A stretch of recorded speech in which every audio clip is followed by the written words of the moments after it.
You're watching the Action Sports Jacks 24/7 network. Now it's time for the Brent and Austen Show. Wow, man. Indiana, the home of college football. Never thought I'd echo those words in a sentence, but here we are. The Indiana Hoosiers are your national champions of football. I mean, I'm surprised, Hamby, but I guess I shouldn't be that surprised, huh? I mean, they pretty much dominated all season. Don't get it twisted. This is not an Indiana jersey, obviously. Shout out to my Wings right now, atop of the Eastern Conference. Were you shocked last night with how it went down? Because I'm going to be honest, Hamby, I thought Indiana was going to win by more. Yeah, I did too. I didn't think that Miami's offense was going to be able to put up 21 points in the second half. That's for sure. It's when it's 10-0 at the half and they had just missed the kick, which, why are you kicking? Yeah. I thought that was it right there, and it would probably be a 24-7 game, something like that. Mm-hmm. Yeah. Surprised with Miami. They played their hearts out. Yeah, it's crazy, man, because throughout my entire childhood, I had to hear about the SEC and everything, but now I truly know what it means to be like a Vandy fan or like a UK fan, where it's like, yeah, Wisconsin, they're okay. Yeah, so sometimes they're up there, sometimes Rose Bowl, right? Sometimes we're playing I say we're like I'm part of the team, but sometimes they're playing in conference championships. Yeah, exactly, right? And sometimes it is what it is. But you know what? Big Ten's back to back to back, right? Maybe it just means a little more right now in the Midwest, man. It means a little more right now in the Big Ten. But shout out to Signetti, dude, for literally turning it around in 2 seasons. Hamby, I'm telling you right now, man, I'm a Hard Knocks junkie for the NFL. I need the training camp footage. I need to see what this dude is doing. Well, he would be the guy that wouldn't allow any access. Oh, without a doubt. Yeah. But, you see it on the sideline? Are you still convinced it's an act, or do you think this is who he really is? Well, I think, there was a point yesterday where I thought, dude, they pick it off with, 20 seconds left, and the guy gets a personal foul for celebrating, and, he's all pissed. I'm like, dude, come on. Yeah. Seriously. Mm-hmm. And he was like, they showed a shot after the first knee down, wanting him to hurry up and get the second one done. Mm-hmm. He looked pissed when they were showering him with the Gatorade cooler. No, but the post game was cool. He smiled. He seemed like he was having a good old time. Said he was going to have a cold beer. So I appreciated that. That was a little bit of non-robot from Signetti that I needed to see. Yeah, and to me, and I understand Miami, was a product of this college football playoff, right? Because some people said they shouldn't have been in, right? You lost to Louisville. Who else did they lose to? They lost to Louisville. SMU. And SMU. But they lost to Louisville at home, right? And they kind of got curb. I don't think they got curb stomped, but it was kind of it wasn't all that close. It wasn't that close, right? So some people saying, Miami shouldn't have been in it. They go against the murderers, or they play A&M, Ohio State. They take care of business. But once again, this is college football. I feel like being college football. What was there? And I get there was debate who the best team in the country was. After that Big Ten championship with Indiana and Ohio State, I thought it was obvious that Indiana was the best team in the country, despite not having the 5-star recruits, despite Mendoza coming out of nowhere, despite not having a lot of highly touted individuals. They're the best team. Yeah. Could go to Oregon, curb stomp them, right? Curb stomp Ohio State. Play Oregon again. Hard to win twice in 1 year against the same team. Curb stomped them again. There was really no time, I felt like, if you're an Indiana fan, were you nervous this year? And even the national championship game, I get, they only won by 6. But, if you watched that game, you were never really worried about it, I feel like, too much. No. It felt like Indiana had a pretty good grasp of everything. And it's how they did it, right? It's not sexy. They ran the football. It's whatever, 4th and some change. Run the football. It was disciplined, X's and O's, everyone on their assignment, physical football. And that's what won it. And lost between the transfer portal of all these 5-star recruits and all these big names out of high school and this prized running back.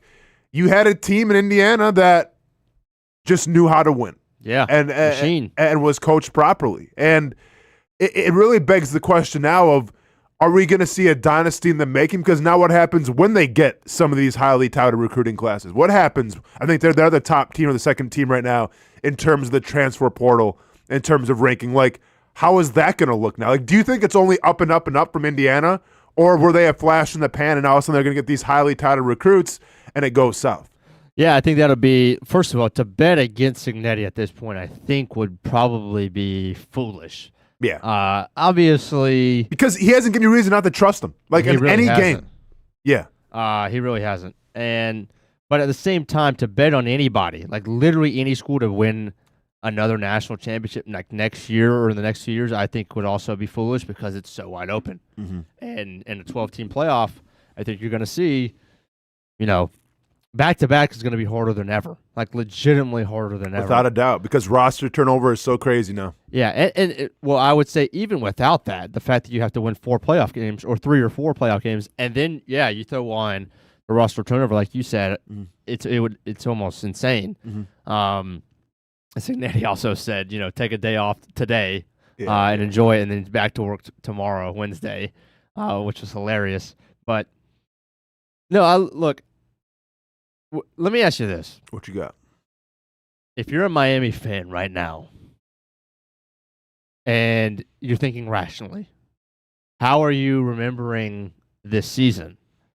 Because there was a time, I guess that would have been mid-October or early November, where you thought the season was over.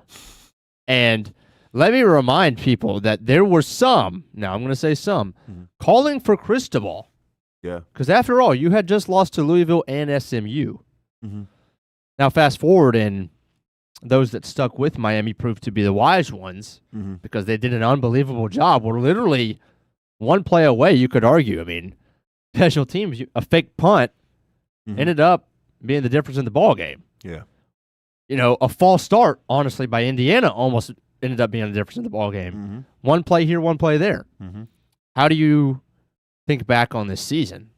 It's a great question, right? Because Miami started out so highly touted, and then halfway through the season, they were kind of an afterthought, and then they rebounded and obviously played in a national championship game. Like, it's weird. Like, let me ask you this. Do you think Miami's back? Like, do you get the sense that, okay, like the ACC right now goes through Miami, like college football, one of the top teams year in, year out is going to be Miami? Like, I don't necessarily get that sense yet. Well, I can think that the ACC kind of runs through Miami without thinking that they're also just one of the premier teams year in and year out. Sure. Like, I mean, technically the ACC runs through, I guess, Duke because they won the conference championship. Dude, it was bad. Like, Mario Cristobal after the game was like, "Hey, our guys are champions," and like, dude almost got community noted because they didn't win the ACC championship and didn't win. In what, Mario? Obviously, what are you champions in? Duke has that, that trophy in their basketball trophy case. Yeah, it was Duke, right? Yeah. Okay. Yeah.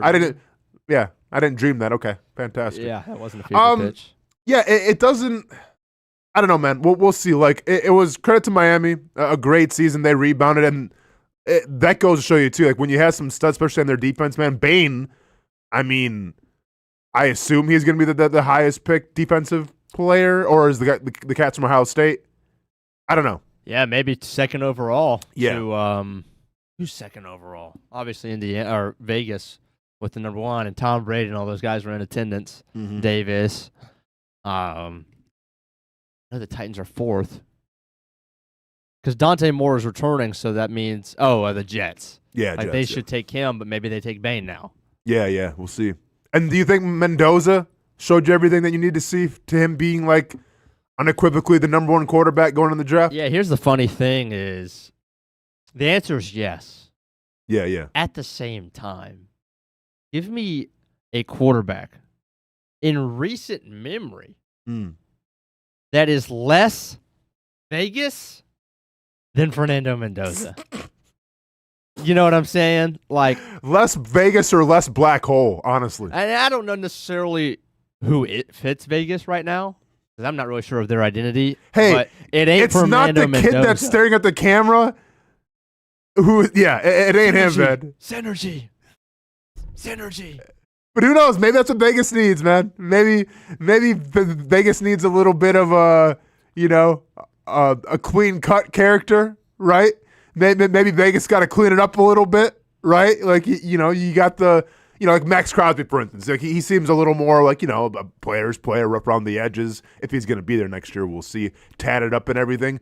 Maybe they need a little injection of just a choir boy leading that team. Maybe. And by the way, and the opposite of that, by the way, too. And here's the thing. Mm-hmm. Great thing with Mendoza's family and everything, right? I think I saw them at least 30 times last night during the game. I mean, I could go to the police. I'd go to JSO right now and give you a caricature of every one of his family members. The aunt, the mom, and the dad. Seriously, bring somebody in right now. I will draw it from memory because they showed them nonstop. Does Carson Beck not? We're not focused on him or what? Like, because he's got a pretty cool story too. I thought, Oh, don't get me started. What? Hold up. Are you not a Carson Beck truther? Or are you not a Carson Beck liker here? Well, what's going on with Carson Beck? I know you know him. Like you played with him. Look, I think the narrative is honestly BS. That with Herb Street is pushing. That Chris Fowler's that he was kicked to the curb. It's this whole victim. And I'm not saying, first of all, let me be very clear. Okay. I'm not saying that Beck is the one even pushing this. Okay. I'm really not. For whatever reason, we got this idea that Georgia kicked Carson Beck to the curb and he lost his love of the game, and that's Georgia's fault. And I mean, over and over last night, he's got his love of the game back and all of this stuff. And I just think it's tired. I just don't I think someone got their heart broken when their ex upgraded a little bit. That's what you sound like right now. Well, maybe. You sound like you got dumped, okay? And then the ex went on to do bigger and better things, play on the national championship stage, and now you're bitter about it. Look, it's okay. The guy, we seem to forget that the guy declared for the NFL draft. As if Georgia just kicked him out and didn't want him. He literally declared and then got offered like $4 million from Miami. Sure. And good for him. He took the opportunity and took him to the national championship. Yeah. Like, he did an incredible job. I get it, man. The ex settled for somebody a little more established, a little more older, a little more financially secure than you, and now you're upset about it. It's okay, Hamby. I'm not upset with it's a him. safe space to I'm sound a little upset with the narrative. Okay. That he's this victim. Well, here's my thing. Because he got $4 million and another starting job somewhere else.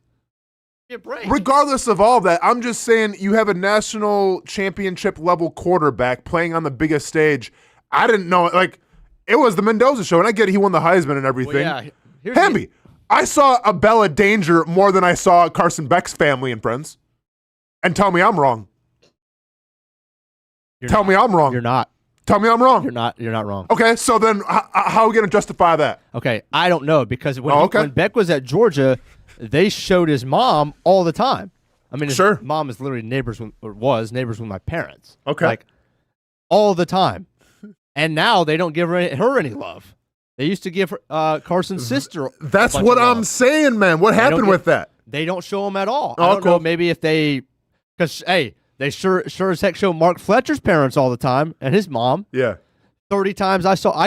You could give a caricature of the Mendoza family. Yeah. I could give a caricature of Mrs. Fletcher, who I love that dude, and he's getting a bad rap because he kind of threw a hand at Tucker, the defensive lineman for Indiana last night. Yeah. When Fletcher's the one who came back out of the locker room, found Mendoza, dapped him up. Yeah. Fletcher's the one signing Jesus Loves You. Also threw a punch, but it's all good.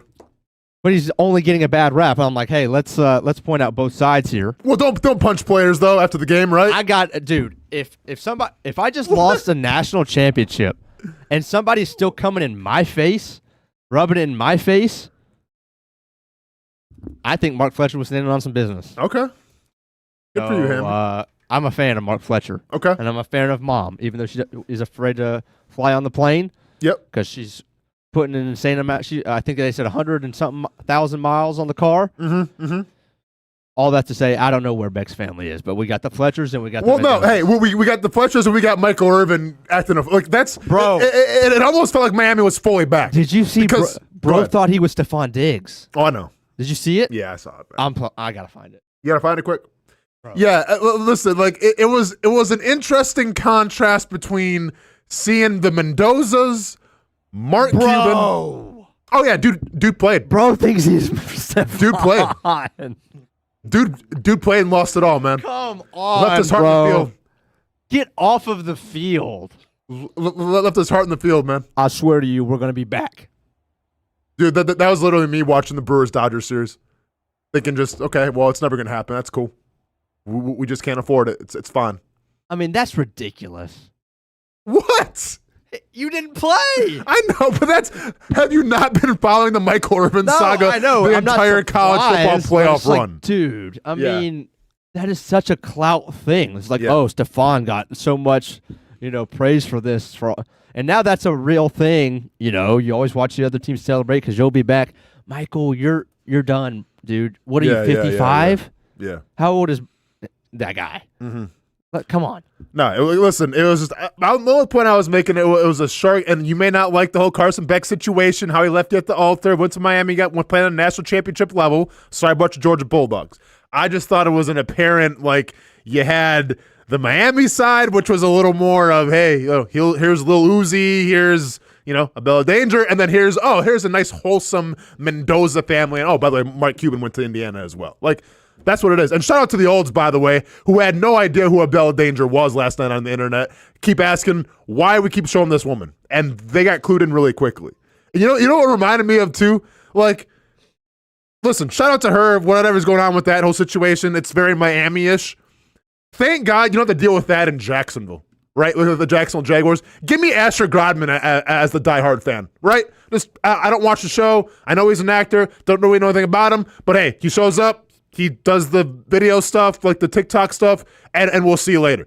If we had to deal with her on the sidelines, man, you mean to tell me that, like, this team who specializes in sports entertainment wouldn't have her in the locker room going, let's go, after the Jaguars win? And then we got to deal with her? Because it's Jacksonville, you know what I'm saying, Hamby? You know what I'm saying, Hamby? I understand what you're saying. You know what I'm saying? I do.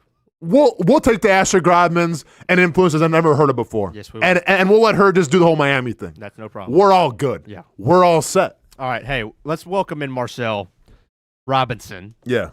I'm interested to hear what he has to say on a litany of things. So, Marcel, open floor.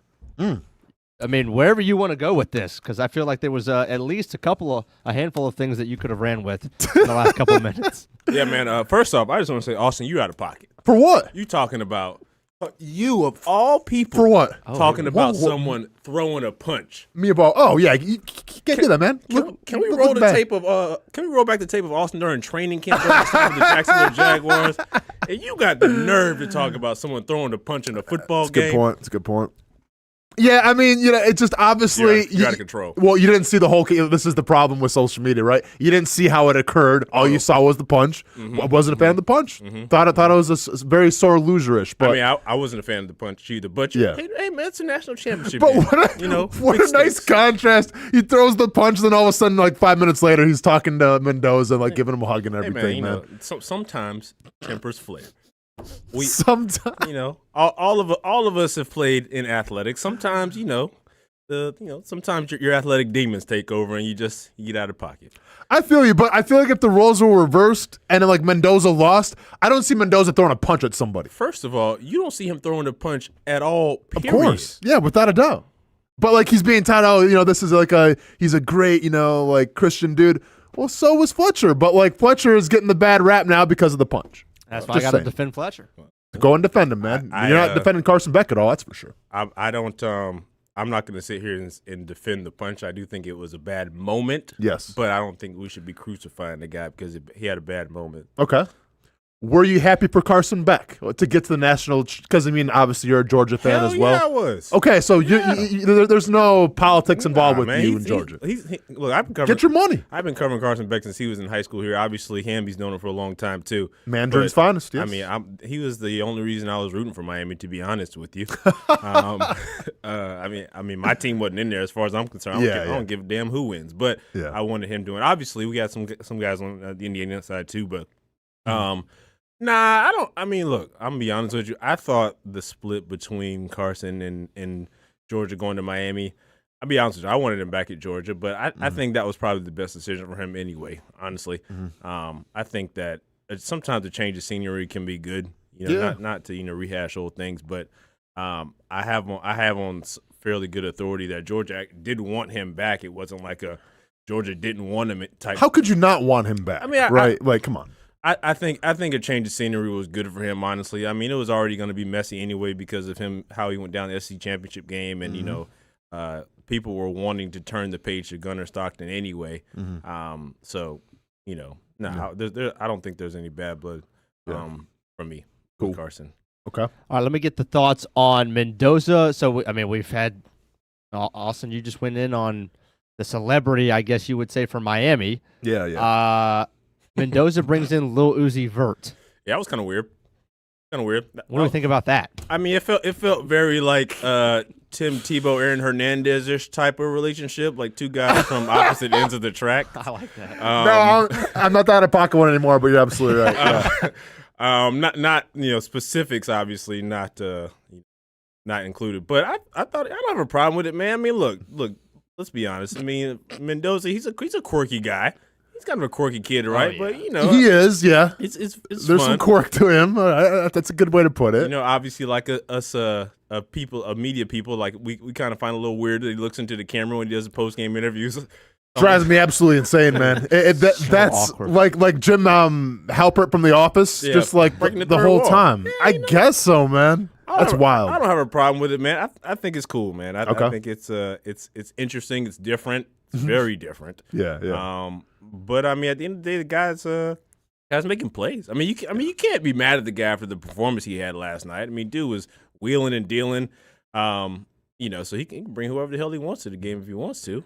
It's just if you would have gave me 35 guesses about who like the special guest of Mendoza was going to be, I mean, I don't think a rapper would have even made the list, let alone maybe one of the most, just in terms of style and just out there of Lil Uzi Vert. If I'm not mistaken, wasn't Uzi there with like his girlfriend or something like that? Someone he's dating was also there, I think. I'm not sure. I mean, I assume so. Yeah, bring the whole entourage, man. Why not? I mean, it's a national championship game. I mean, tickets were $5,000 a pop.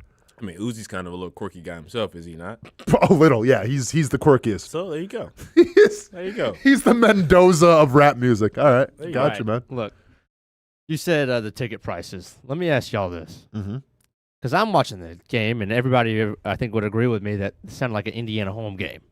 Yeah. And so I want to shout out Delphonic. He's known Miami guy. He's in the chat. So first of all, respect for hopping in the chat after your team loses the national championship. Yeah, better than me. Most people would probably be dodging that right now. Yeah. He said he respects my Mark Fletcher take, but also says because I put out last night something to the effect of if you get what did I say?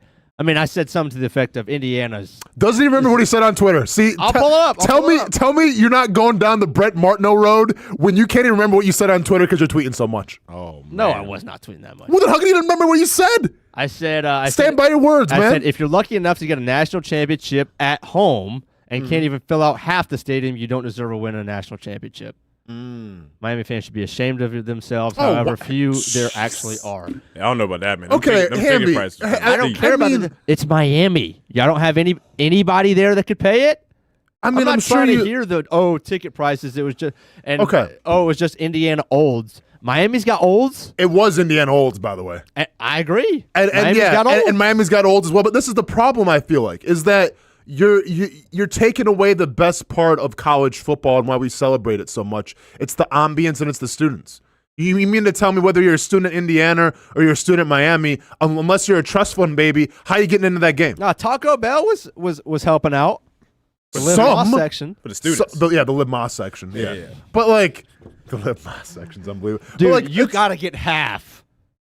You got to get half. Not happening, it's in man. your backyard. Doesn't matter, Hamby. You haven't been in 25 years. Hamby, so you expect the college kid to be like, okay, well, I'm not. No, I don't go to Taco Bell, so I guess I'm just gonna, gonna sell a kidney. Miami fans are a myth. Wow. Where are they? Well, I mean, I saw some of the stats. I mean, to be fair, if we're talking about Miami, hasn't that been kind of the book on them for a long time? That Miami doesn't really. It's not really. It's like Los Angeles. Like their fans like. Casual, not really casual. I won't say casual because I don't want y'all coming from me. No, but it's almost more of like. But it's like I saw someone on Twitter. I think they said this kind of proves that college football is more of a rural sport. Which I mean, to be fair, most of the places that get packed out like that, they're not necessarily like the bigger cities. Like I mean, how many cats are at the USC games? Are they packing out for their games too? Yeah, but you have to remember, Hamby, it's Miami. There's a lot of other options for sports fandom in Miami. I'm not buying that though. What do you mean you're not buying it? 25 years. Okay, show up. No, I dig what you're. I dig what. Show up and pay I'm not asking $6,000. For them to get a 70-30 split. But you got to get half, dude. It's in your backyard. I mean, I see what he's saying. To be fair, he is right. I mean, it'd be like almost as if, well, not almost as if, but like, for example, if the Jags would have made the Super Bowl, all of Jacksonville would have been in San Francisco, regardless of ticket prices, flights, hotels, whatever. For the most part, I think. But I think Miami is just different. Like, I just feel like Miami as a town itself, and obviously there's a lot of transient Miami Hurricane fans too. Out here, but I think when you talk about the Cats in Miami, I mean, I don't know if it's like that big of a college football town. Like it's just different. You know what I mean? It's like some sports, some places where it's just different. I mean, it'd be like if for whatever reason, if the Jags had, or not Jags, but the city of Jacksonville had an NBA team, and they made the NBA Finals. I can tell you for damn sure half of Jacksonville ain't going to the NBA Finals because it's just not. That's not a basketball town. And I think that's the same thing with college football. It's not that it doesn't do well, but you're talking about fans. The bigger fans are in kind of the smaller markets because it just, not to be an SEC homer, but it means a little more. You know what I mean? It did. It did. Fast tense. It did. It did mean more. Whoa. Relax. Hey, relax. You see those SEC commercials? Yeah, it meant a little more back in the day, but I don't mean that. I don't mean that as in like an SEC thing, but I think that Indiana winning the national championship means more to the Indiana fan base and the state of Indiana than it would have meant to the Miami fan base winning the national championship. This is true. Well, maybe. That to me is all we need to know. But I don't think that's a Miami thing. I think that would have been the case. Like if Ohio State would have went, it probably would have meant a little bit more. But I think these smaller towns, not smaller towns, but these markets that the college football, that's what they have. That's it. Hamby, we were essentially the Jaguars were like the Indiana Hoosiers this year of football for the NFL, where it was nobody really expected it to go like it did. And then there was all of a sudden this whirlwind of, oh, well, whatever happens, we're on board now. Indiana, and I get it, last year Indiana did their thing too, but I didn't have them going to the national championship. I don't think anybody did. So when they finally do it, and once again, the largest alumni, I'm not sure how that all works, but the largest alumni in the country, and guess what? When you're alumni and you graduate from Indiana, you probably have a pretty good degree. You probably got some money, right? So don't be mad at Miami because they didn't show out. Indiana just showed out so much where I feel the prices got drove up so much where it's what are you going to do? I'll be honest. If I was a diehard Miami fan and I live in Miami and I look at the ticket prices and it's for a decent spot, it's $5,000-$6,000. I'm not going to lie, man. I'm not going. And I don't care how much I love the team. I can't justify spending that much money to sit, probably next to some Indiana folks where I can watch the game at home and get a better view. It's hard to justify spending that much money on a game. I'm sorry. And I'd be a fan and everything, but come on, man. I'm probably gonna go. But you're gonna shoot it. You're gonna have your credentials. If I get credentials, I'm down. No. As a fan, if really, if it was Georgia as a fan, I'd probably go. You would spend $5,000. I'd probably find a way. Yeah. Okay. Hang on. You would find a way, or you would spend $5,000. There's a difference. Okay. Got to be there. Okay. Got to be there. Marcel's gonna sell a kidney then. Fantastic. Got to be there. All right, man. Disappointed in Miami. I mean, to be fair, they don't pack out Hard Rock during the regular season when tickets are that much Were you cheaper. getting a lot of hate for that tweet, by the way? Probably not, right? No, but I just wanted to, because Delphonic brought it up in the chat. Look at you trying to go toe-to-toe with Bills fans, then Miami fans. You saying about the Houston Texans over the weekend? Actually, I think I did because I just said Stroud pretty much sucks. That's fair. I don't think I used that word because I don't want, but I think I said C.J. Stroud is not a top 20 quarterback in the NFL. Okay. And some of the Texans fans were not happy. Look at you, man, drumming up that interest now. Look, I mean, turn to Twitter fingers over here. That's what I'm saying, man. Hamby's really turned over a new leaf this year. Going after Bills fans, Texans. Talk to anybody. Yeah. What did this guy say? He drove me nuts. Here we go. Heavy in the mentions. He drove me nuts. Here we go. He said Davis Mills is a better QB than Trevor Lawrence. And I just told obviously that's not the case. I just said the circus must be in town. Engagement is on fuego. Engagement is good, man. All right, take a break. When we come back, maybe we talk Stroud, NFL divisional playoffs. We've got a lot of coaches. We've got a ton. Tennessee Titans got a new head coach. Makes things a little more interesting up in Jacksonville, I feel like. Still on site. Still on site. There's a lot to break down, man. We obviously were off yesterday for Martin Luther King Day, as a lot of people were, including the schools, apparently, which I found out about my son. I'm like, oh, yeah, that's right. My son's not going to school today. Fantastic. Have fun with mom. But, there's a lot to break down in the NFL, man. A lot to break down in the sporting world in general. We'll have more of that next year in the Brent and Austen Show.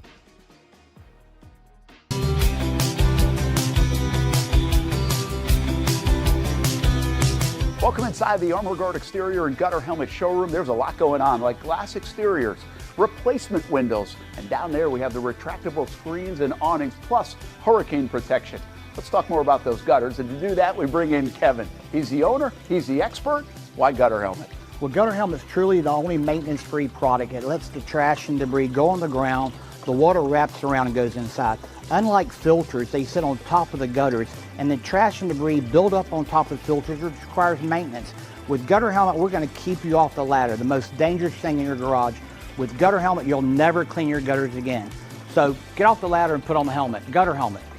Get a free estimate at gutterhelmetofnorthflorida.com. You can also call 904-762-7779 or visit the showroom on St. John's Bluff Road in Jacksonville.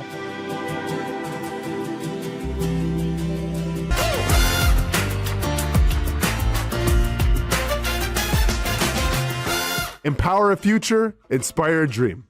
It's a bold but simple mission for the Jacksonville Police Athletic League, known as Jax PAL. Help the next generation of kids in Jacksonville shape a brighter future.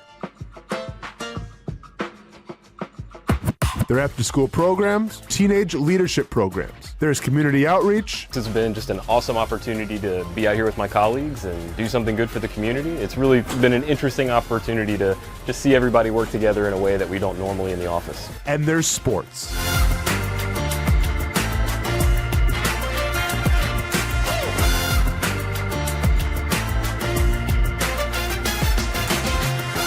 There are also ways you can help the next generation with a donation of any kind. Just visit jaxpal.org to get more information.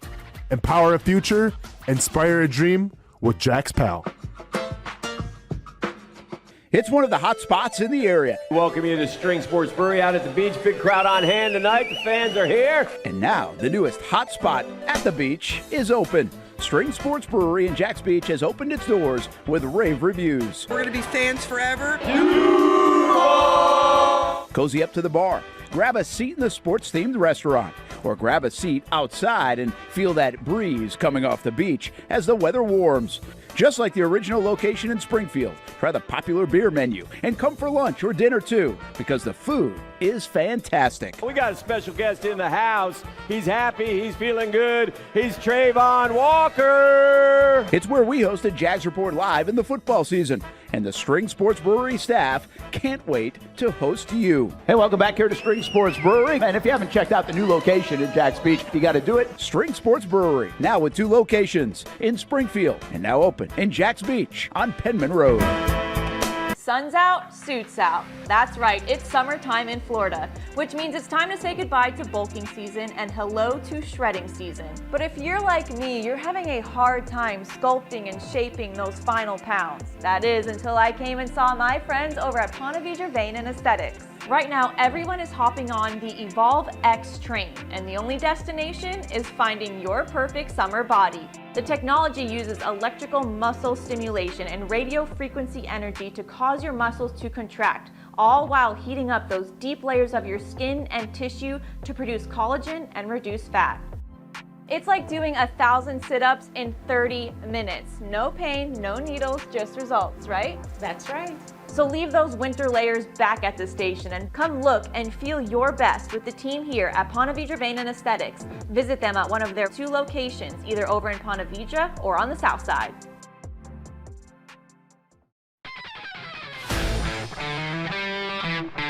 Hey guys, we got a new player today. I hear he's pretty good.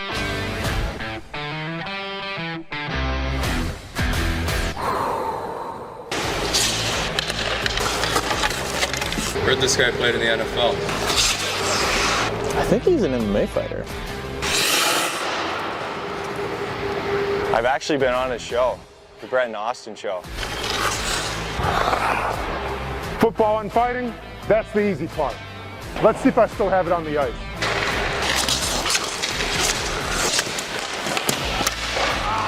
What the heck, man? Who is this guy? He's saving everything. Leave the hockey to the pros, man. It's hockey season. Come on out and see the Icemen play. Get your tickets at JacksonvilleIcemen.com. Welcome back to the Brent and Austen Show, streaming on the Action Sports Jacks 24/7 network. Woo! Things just got a little more interesting, a little more spicy in the AFC South. Robert Saleh, our old friend, former Jacksonville Jaguars assistant coach, signs with the Tennessee Titans, and I'm not going to lie, like, I get the 49ers defense, a lot of left to be desired, but how many times on the show have I said it, where teams will always do the course correction? And Robert Saleh is essentially the opposite of what they had before. I think Robert Saleh can come in and try to, be the culture builder. Now, offense got to hire the coordinator and help out Cam Ward, but this to me is once again a course correction move. I think you've seen a couple moves right now in the NFL that sway towards course correction. Like, who's the cat that Miami had just hired? Green Jeff Bay. Hafley. Yeah, Jeff Hafley. Defense guy, yeah. You seen him? Exact opposite of McDaniel. You think Hafley's going to be wearing dunks of all colors on the sidelines? He might. This dude's wearing military boots, everybody. Okay? This dude is wearing maybe Hey Dudes at the craziest moment. But besides that, that's all you're getting with Hafley. And by the way, defensive-minded guy, because what did I say? Because teams want to course correct. And that is a course correction as well. But Robert Saleh in Tennessee, Marcel, how you liking it? For us in Jacksonville, script writers love it. The script writers are having a field day. I love it for us. It definitely is interesting. Like you said, it's almost like a complete 180, obviously from what they were trying to do. But at the end of the day, I think sometimes a course correction is good. Like if what you've been doing hasn't been working, try it again or don't try it again, right? Yeah. I think for Jacksonville, I love it, not just for the storyline, just for the sake of, you got a guy coming in. You have a team that was kind of building themselves one way, and you bring in a guy that wants to do it a completely different way. That tells me that it very well might take them a few years to get back off the mat, just in the sense of, I don't think this particular move helps Cam Ward's development, which is probably the biggest thing that Tennessee needs is for, Cam Ward to continue developing. I thought he did some good things as he was coming down the stretch. He was definitely improving.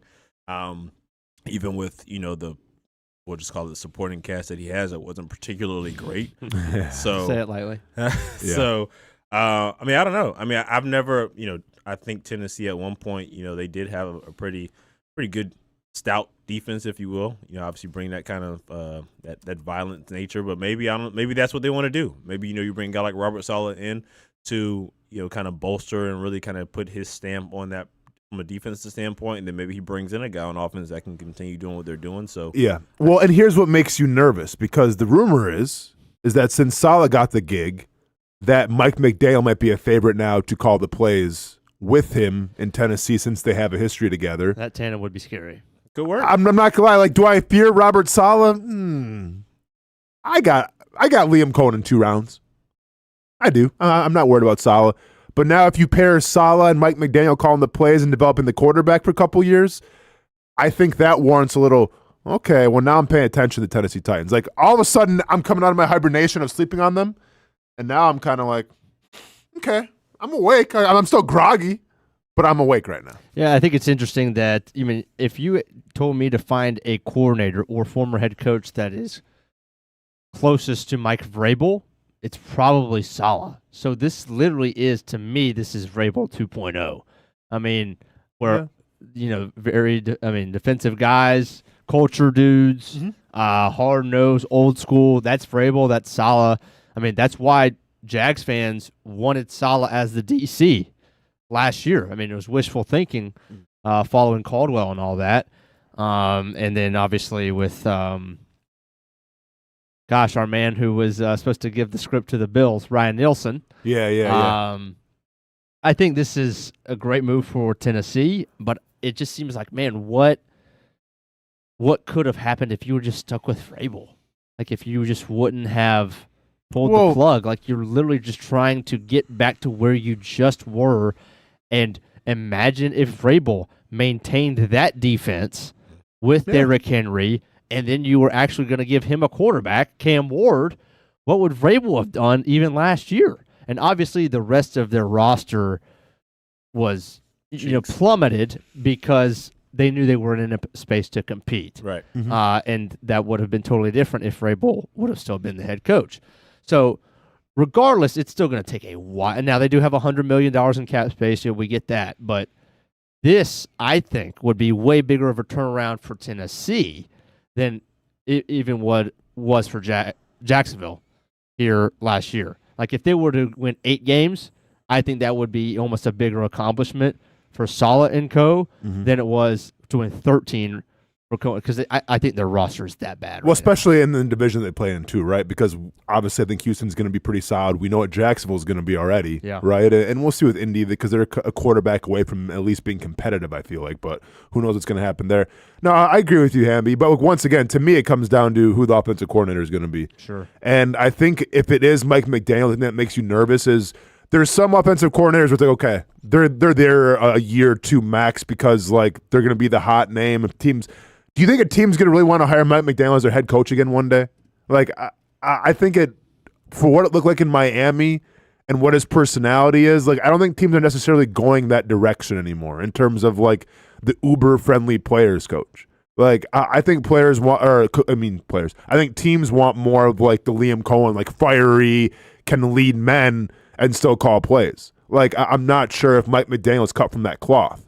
So my big fear is that Mike McDaniel goes to Tennessee and he's going to be like Bieniemy and just be there for like a decade and get the best out of Cam Ward in that offense. Yeah, but I think the difference with Bieniemy obviously is the fact that he was OC there and they were very successful for a long time. Yeah, but wasn't calling the plays. He wasn't calling the plays. Like, that was he was it was a little bit of a different situation. I think Mike McDaniel's going to get another shot if he finds a way to make the Tennessee offense successful, and especially if he gets Cam Ward taking another step. Yeah. The biggest, the probably the most daunting task for every franchise is to develop a quarterback, because you can't succeed in the league without a franchise quarterback, right? So if he can go there and do that, I think he's going to get looks at head coaching jobs, because there's always going to be someone looking for someone to come in there, and there's always going to be coaches fired. There's always going to be new quarterbacks.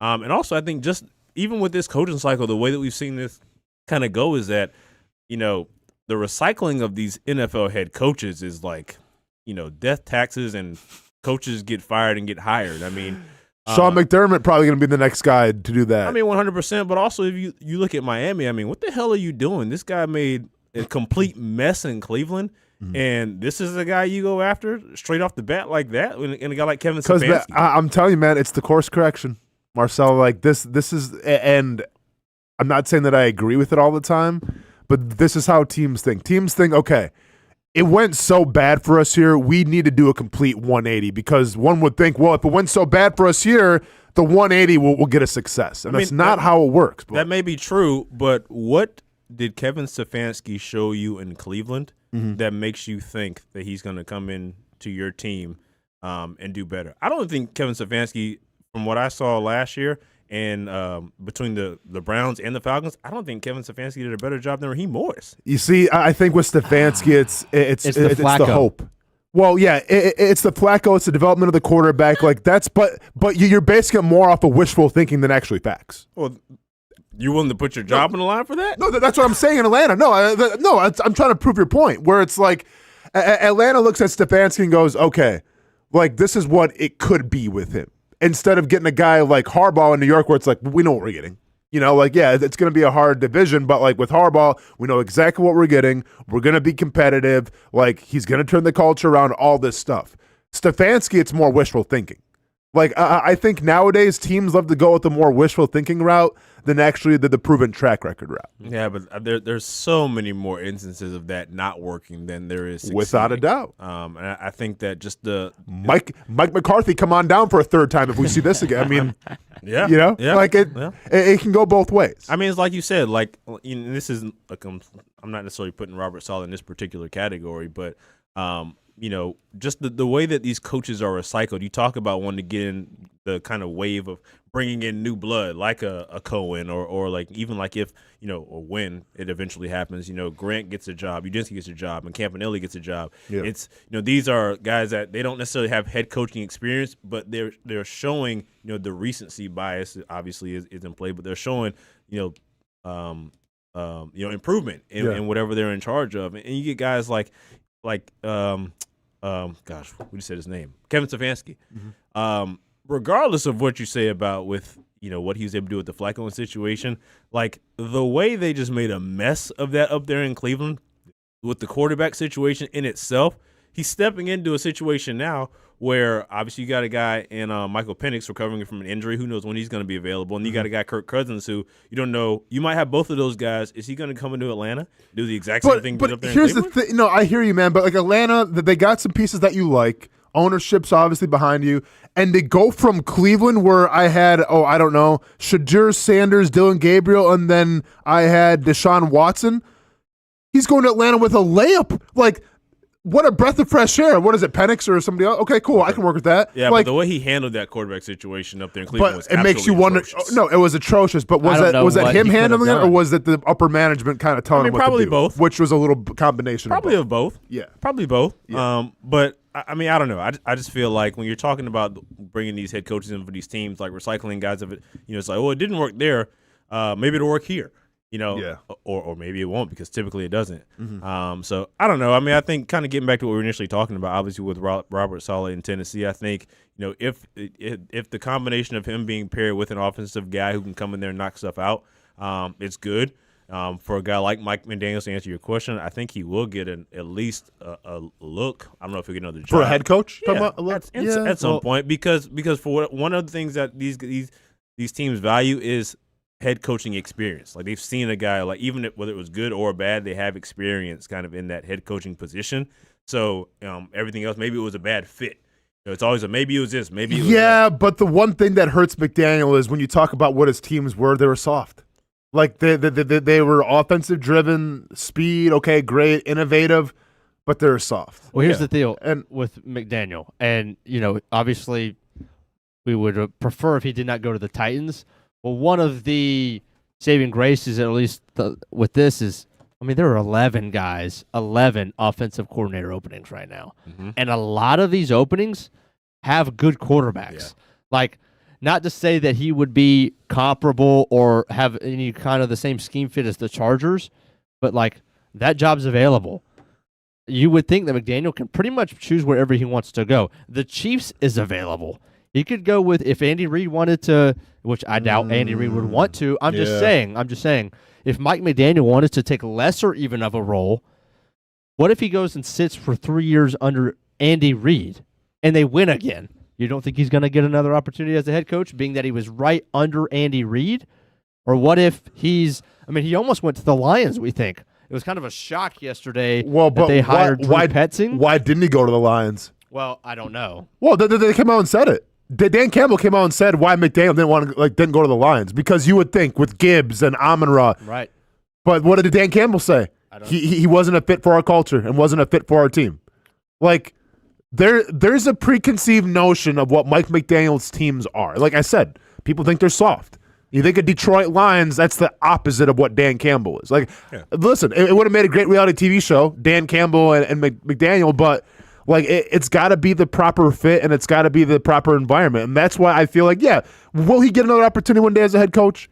Maybe, but it's got to make a lot of sense. I just think that regardless of how much of a great play caller you are, if you don't kind of have that toughness and grit about you, I feel like teams are going to be kind of leery of bringing you in. Let me ask you one more thing then. Both of you. If McDaniel could choose, which team would he like to go to? For the coordinator spot or for head coach spot? For the OC spot. Okay. Commanders and work with Jaden Daniels. Bucks and work with Baker. Eagles and work with Hurts. It's 3 perennial playoff teams, kind of, you would think.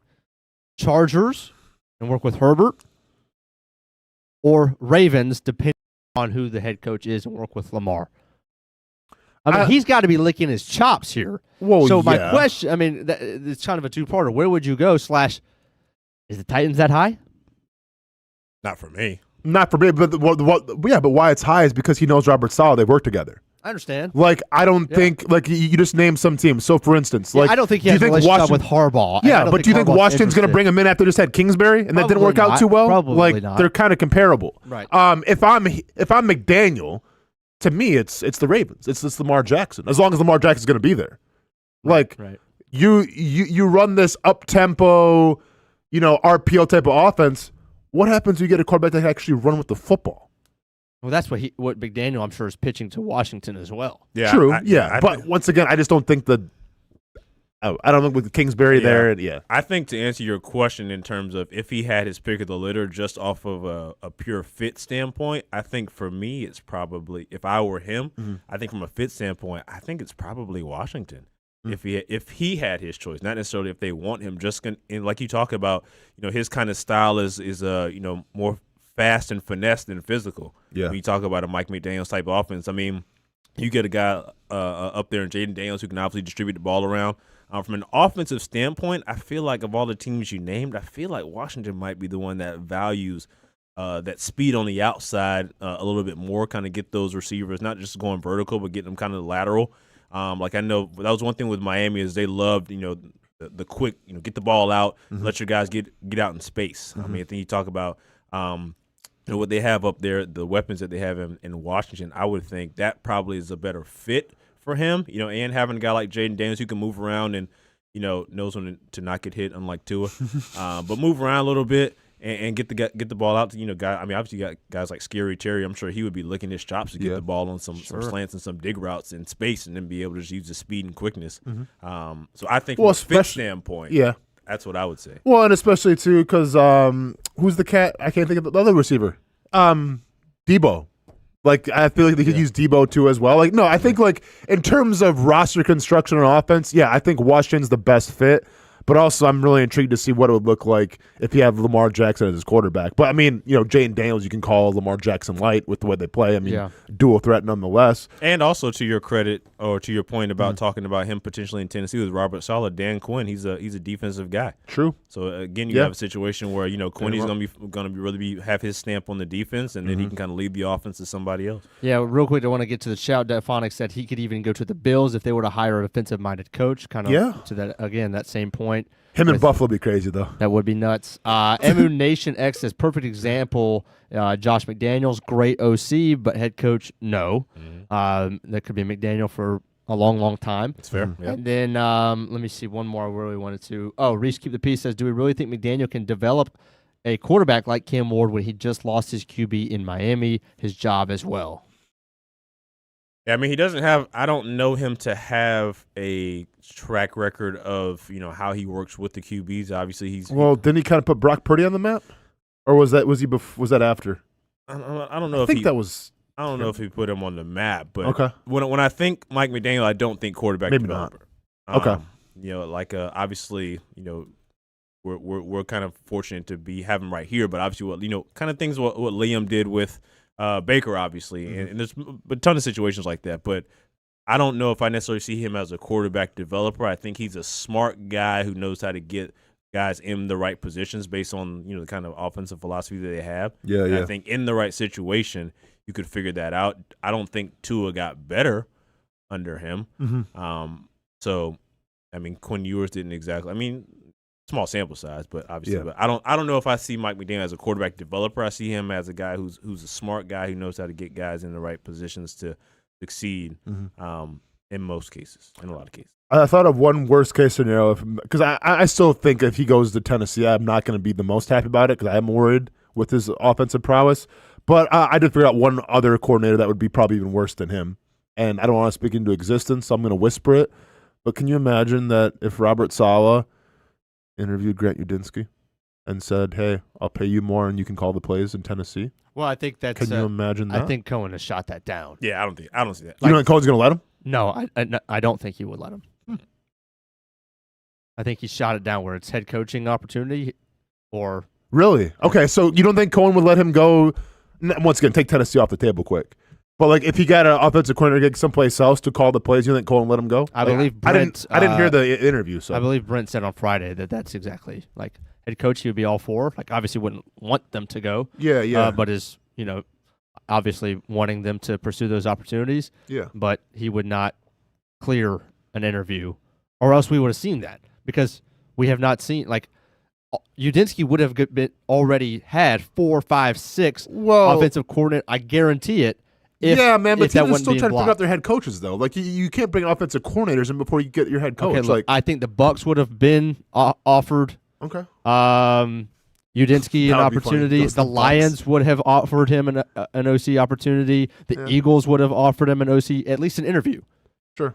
That would have happened by now. Okay. And I think we have the understanding that that's not going to fly. All right. Also, I think if head coach is the goal for Grant, I don't think a somewhat still lateral move to Tennessee is probably the better option than staying in Jacksonville for another year and hopefully improving on what they did this year and then putting himself in a better position for a head coaching job in the next coaching cycle. Now, you don't know. Obviously, you got to take the head coaching job when they come to you. Sure. But I don't think that, if we're talking about the success he would possibly have here, not calling plays, helping to improve this Jaguars offense on a more consistent basis versus going to Tennessee and potentially developing or helping Cam Ward and put him in a better position. I think that if you're weighing both of those, I think it's probably better from a head coaching standpoint, setting himself to get a head coaching gig. I think it's probably better to stay in Jacksonville. I mean, I think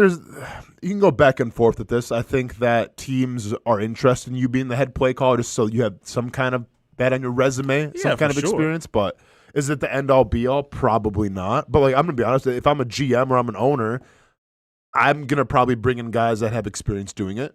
Right, because the last thing I'm going to do is bring in a guy who has zero experience calling plays and be like, all right, well, you're the leader of this team now, and by the way, you're the head coach, culture setter, but you also got to call the plays for the first time in your life. Like, that could be a lot on somebody's plate. Yeah, I mean, it is, but I mean, if he's calling plays for me, you, and Hamby running routes for Cam Ward. I feel you. Yeah, it doesn't matter. I know, I feel you.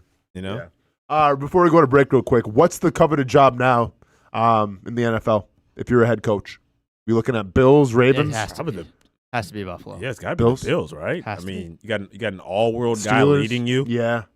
Defense is still pretty formidable. I mean, you obviously got to see what you got to do with your receiver. You just paid your running back. Yeah. I mean, take it all away. You still think you were one play away from going to the AFC Championship? Well, and were you surprised that they actually let McDermott go? Because I was like. With what he had, it's the Mike Vrabel effect. That's going to have to be our conversation after the break. All right, man. Sean McDermott, let go. Some players speaking out about it. Not in the most positive light, which I don't blame him. That was fascinating to see. Well, I mean, how can you blame some of his players, man? Like, I don't. That wasn't shocked at all. And once again, we can get into how is Bean, the GM, still have a job. And maybe we can tag this and clip it, and we'll have Bills fans back in the mentions again because they went really cold and silent after that Broncos game. Condolences. Hi, I'm Greg Mackey from Cycles of Jacksonville. Whether you're looking for a side-by-side, ATV, motorcycle, or scooter, we have what you need. Get a Moto Guzzi Stone Corsa for just $235 a month, or a Triumph Trident for as low as $207 a month, or the popular Honda Rebel 1100 DCT starting at a low $204 a month. Stop by and choose your adventure from all of our great brands, only at Cycles of Jacksonville on Atlantic Boulevard. Family owned and operated since 1983. Hello, I'm Kenny Lay of Kenny Lay & Associates. Since 2003, our firm has fought exclusively for the rights of men in family law. Divorce, modification of child support, alimony, custody, and more, all for men. A father is vitally important to a child's life, and being a man is not a reason to pay more in child support or alimony. I'm a single father. I get it. If you have a divorce or other family law issue, contact Kenny Lay & Associates at divorcemenonly.com. We've been telling you about the Action Sports Jax 24/7 network for over a year now. How to find it, what to see. Simply put, it's TV online. Local sports content all day, every day, just like this. Did you always want to make history? Like, think that big, or just say, hey, I want to play in the NFL? I always say I wanted to play in the NFL. That's it. Back to her left side, takes a shot, and into the back of the net. Oh, what a pass. Oh, my goodness. What a pass. Say he doesn't make a tackle. You still feel like his presence is felt in every single play. I did have a sense that they wanted to be bold, that they wanted to make a splash.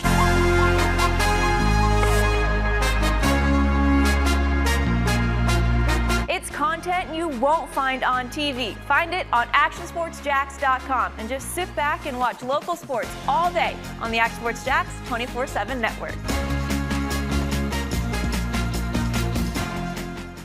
How do we make Mason's famous lobster rolls? It's simple. We get up before dawn, head into the open waters of Maine, haul in our traps by hand, and send only the best straight to our restaurants, where we add warm butter or chilled mayo with a squeeze of lemon and pile it on a toasted split-top roll, just like it's been done for nearly a century. That's the recipe for Mason's famous lobster rolls. What's been going on? We're both dealing with a lot of guilt right now. Can't sleep, Not can't eat. eating. You see that brand new Hyundai Santa Fe? We only paid $100 for it. Looks like we're out of time. Breathing exercises. Inhale, exhale. Enjoy the new car. Okay, thanks. Deals so right, it almost feels wrong. The Hyundai Getaway Sales Event. Get a Hyundai Santa Fe with 0% APR for 60 months, plus 0 payments for 90 days. Or get $3,500 bonus cash. Hurry in. What a throw! Touchdown, Jaguars! We're coming for you. They're going to get him on the ground, and that's going to end the ball game. We show no mercy. Lawrence looking deep in the end zone. Touchdown! Duval!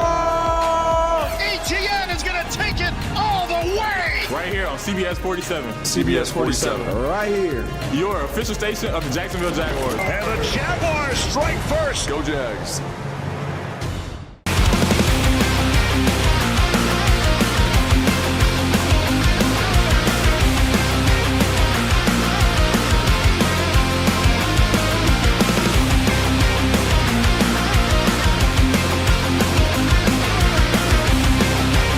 You have the opportunity to explore what you might want to do with your life. There's so many opportunities here that it can spark interest that you didn't even know you had.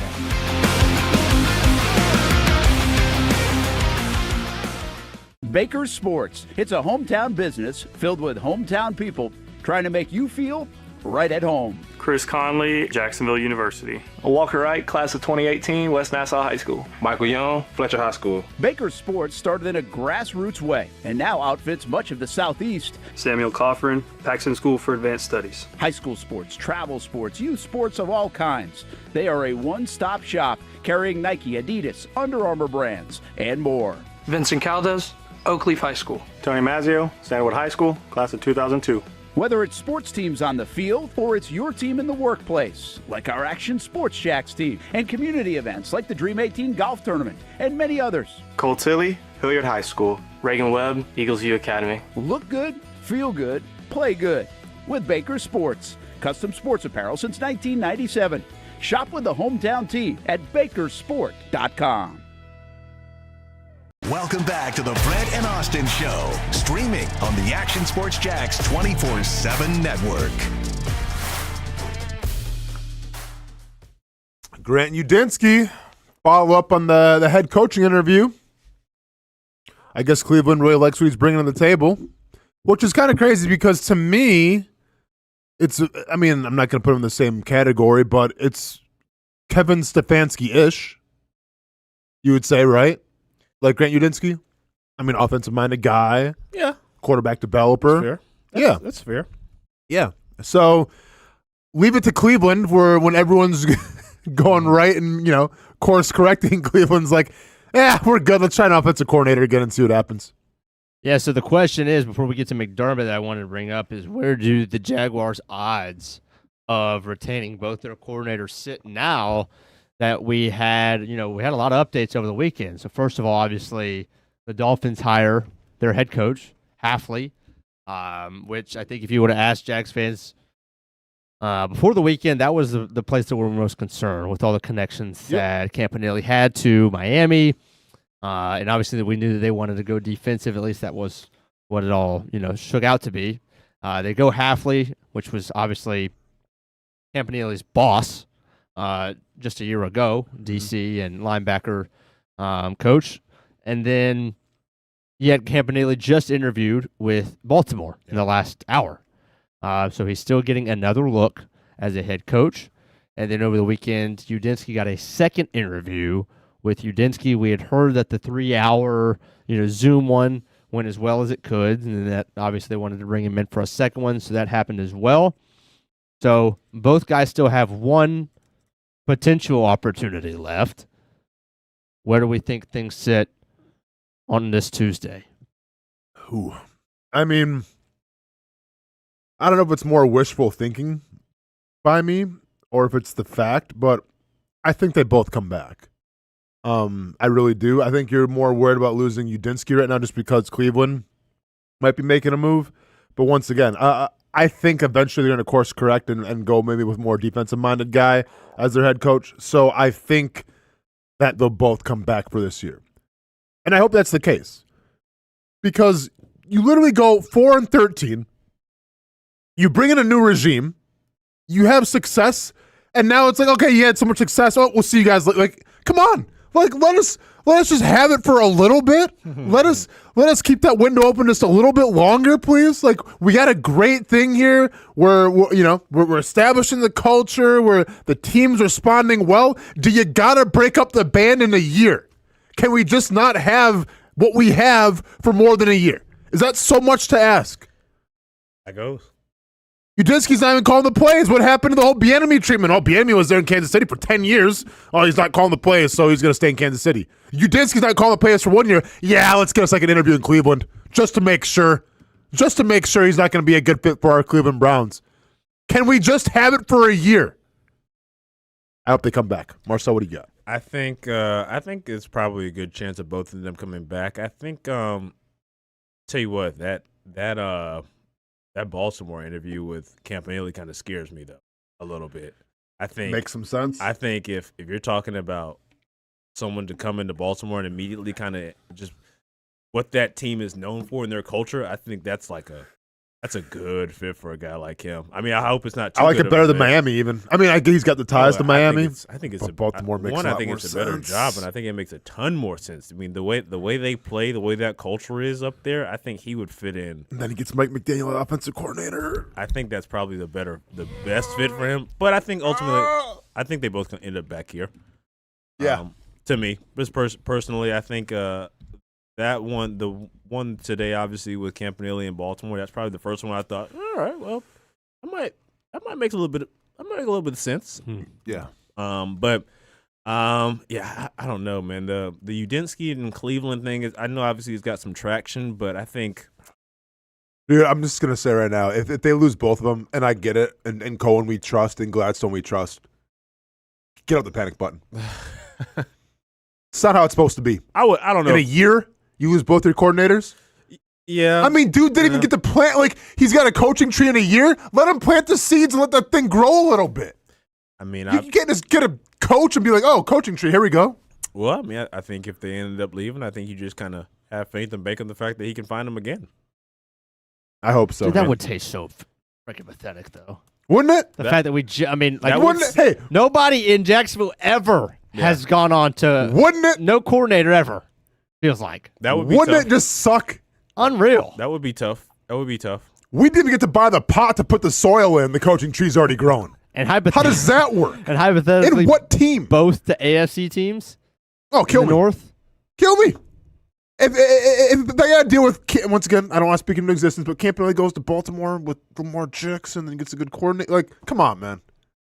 Give us 2 years with that team, please. See what we can do. I think you'll probably get 2 years. I hope so. If I were a bet man, I would bet on them both being back next year, and then if there's similar or greater success, then them both they're being probably gone gone next year.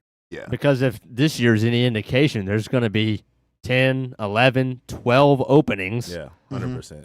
Which I would be shocked if there were that many openings next year, simply because there are not that many guys that are really long tenured that are even like on the bubble. Like the Harbaugh, McDermott, Tomlin, those are three that kind of coach literally, other than Andy Reid and Campbell. But those were three that you couldn't ever fathom them getting fired, or I don't know, coming to. Really? I don't know. If you had told me this at the beginning of the season, like, hey, pick some coaches that could probably be like let go. No, if they yeah, go to the wouldn't playoffs, I would not have said Tomlin or McDermott. I agree, but to get that next year, you would have to have like LaFleur gone, KOC gone, Zach Taylor, which he hasn't had nears. He hasn't had actually that's a terrible example. Somebody investigate Zach Taylor. What's going on there? Yeah, because that dude's in one of the hardest divisions, the AFC North. He's just like, he's the dean of the North. All right. What do we finish this year? All right. But let me go back to the Ravens really quick with Cam, because they have interviewed, I don't know, I can't count it because it's not a very concise list. Figure it out. Ravens beat people. Give me a better list than this. It seems like they've interviewed 15 people. I mean, I could just go down Anthony Weaver, Clint Kubiak, Vance Joseph, Davis Webb, Matt Nagy, Brian Flores, Robert Saleh, taking Cliff Kingsbury, Joe Brady, Stefanski, Schulhouse, Matt Nagy again, Schwartz again, Jesse Arthur Smith. Minter. Is there Arthur Smith on that list? No, they're smart. Yeah, because they play that offense twice a year. They know what they're getting into with that. Yeah, they're smart. So they've interviewed 1 billion people, which probably makes me feel better about Camp's odds just from a numbers aspect. Not that I don't think he would probably blow them away. But yeah. And then the Browns have done the same thing. I mean, the Browns have. And I did see some people freaking out about some odds list I saw on Twitter over the weekend. That one didn't even have Schulhouse on it, who apparently he crushed his interview too. So I would put a very small grain of salt into that. He wasn't even on the list. Yeah, I think. I mean, I'm all set with the coaching odds stuff because like it's literally just what one person hears one rumor and then that's what we're gonna base it off of. Right. I mean, I'm not gonna get into that. So let's go to McDermott now. Yeah. Yep. Okay. First of all, let's talk about the game itself. And we'll get to the Jarrett Stidham stuff perhaps later. But the game itself, was it the best game of the weekend, or was it Chicago-LA? Oh, dude, I mean, come on. The best game of the week was Chicago-LA. Just because how it ended, right? Like the Hail Mary with Caleb Williams. I mean, going toward the 45 to 50-yard line, like that was by far the best game. Yeah. I'd probably I'd have to go with that. Buffalo too. Okay. Yeah. Or Buffalo Denver too. Yeah. Okay, so let's set aside a minute for the refs. Okay. Okay. I'm just gonna go out and give my take, and it's that hey, you turn the ball over way too many times. I'm not gonna feel that bad for you. Yeah. That being said, I think Cooks caught the ball. No. Right but I can go back and forth. It's the right call. I can tell you why it's the right call. Hit him with it. If the ball goes incomplete, like if the ball gets knocked out of the defender's hand, because that's the one Look, because I legitimately, you talk about the fence, Austin. Mm-hmm. Yeah, that's where I'm at. Like holes in my. So pants. okay, because I was like, live. I was like, they got it right, and then I watch it back. And I'm like, they got it wrong. No, it's a pick. And then everybody's like, well, look, if the defender would have just jarred the ball out and he wouldn't have caught it, they would have called it incomplete. This is going to be a new bit. This is going to be the preparation H fence sitting topic of the day. Dude, we need brought a to you by fencing Jason company. Hamby. Let's freaking go. We need a what? A fencing company. That's what I'm saying, man. But no, Hamby, I'm with you. But here's where I go with that. Always play. on that, John. When that play happened, I thought immediately interception. Right now, when they slowed it down and everything, then it's like they talk about the rules and the possession. Okay, then make an argument. But in real time, when I saw that play out, I thought it was an interception. So that's where I go with it. I think going back to, and Hamby kind of just mentioned to it, had the defender not caught the ball and had Brandon Cooks caught the ball and then rolled over and had a knee down, and then the ball came out, they would have called it incomplete, right? Yes. So then, what's the difference? Yeah. I think it's a slippery slope, and this has been a topic of conversation for a long time. I mean, defensive backs have been like standing on soapboxes for years about Ty going to the runner, right? Yeah, If both of them came down with the ball, let's say DB has ball in his chest, receiver comes in and gets a couple hands on it, and then pulls them. Defender and ball into his chest.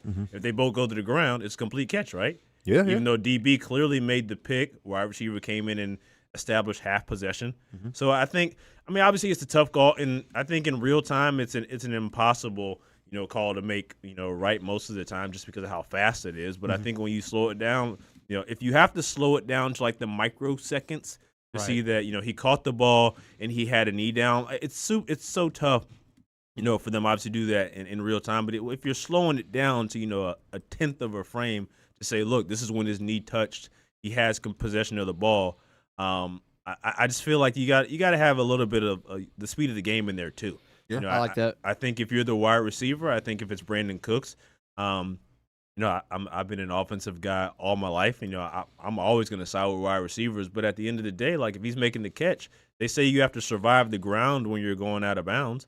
Well, True. if you're falling to the ground with the defender on you, got to survive the ground and the defender and maintain possession. Or even if you have it first and then the possession is a tie when you get to the ground, then tie goes to the runner. For me, runner being who had possession first, not necessarily always the wide receiver. We saw that with, was it Newsom?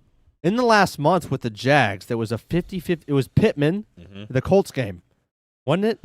It was Pittman and Newsom. That was Newsom's catch where the Colts were arguing that it was a 50-50 that both went to the ground with the ball. I think Did I have Newsom. that right? Was it Newsom or was it Lewis? I think it might have been Newsom. I can't remember. Wouldn't have been J-Lo. He was on. Oh, no, he was on the – okay, you're right. Yeah. Might have been Newsom. Okay. So I see that point. So, yeah, but I do think, hey, Tre'Davious White's crash out, warranted. Man. I felt it was warranted.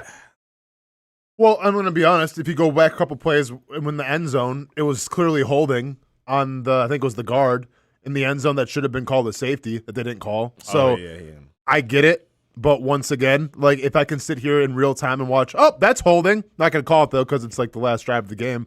I get it. But at the same time, holding. Yeah.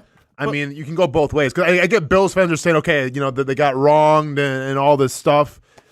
I mean, I can point out some plays too that the rest can help out a little bit. Sure. So. Yeah, but you can't pick and choose like that though. I mean, there's holding on every single play, not just in the trenches, but I mean, you look at the Miami and Indiana game last night. I mean, the DBs and wide receivers were just all over the place. Well, and if you want to ask Signetti at halftime, he felt like his quarterback was getting hit. Yeah. That's what I thought. I was like, okay, what do you think is going to happen with Signetti? Either that team's going to come out and beat him by 50, or he's not focused right now. He's getting too emotional about the refs, and it might be a closer game. Like, you can't focus on that, man, at halftime. I just feel like, for me, I feel like they got the call right on the field. I think that the offensive guys, they have so much obviously going for them. All the rules are meant for them, to the point where like if you're going to catch a ball, you don't even really have to fully possess it.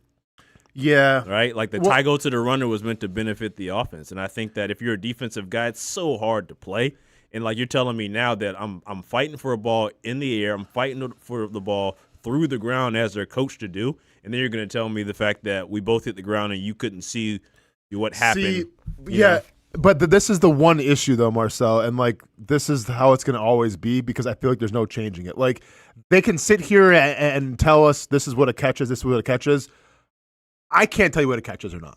Well, they don't know what a catch is. Well, that's what I'm saying, but that's the issue. What it is. Like you put these new rules, implement all this stuff. We're here in the year of 2026. The game has changed so drastically. It's made things so hard on defense and everything.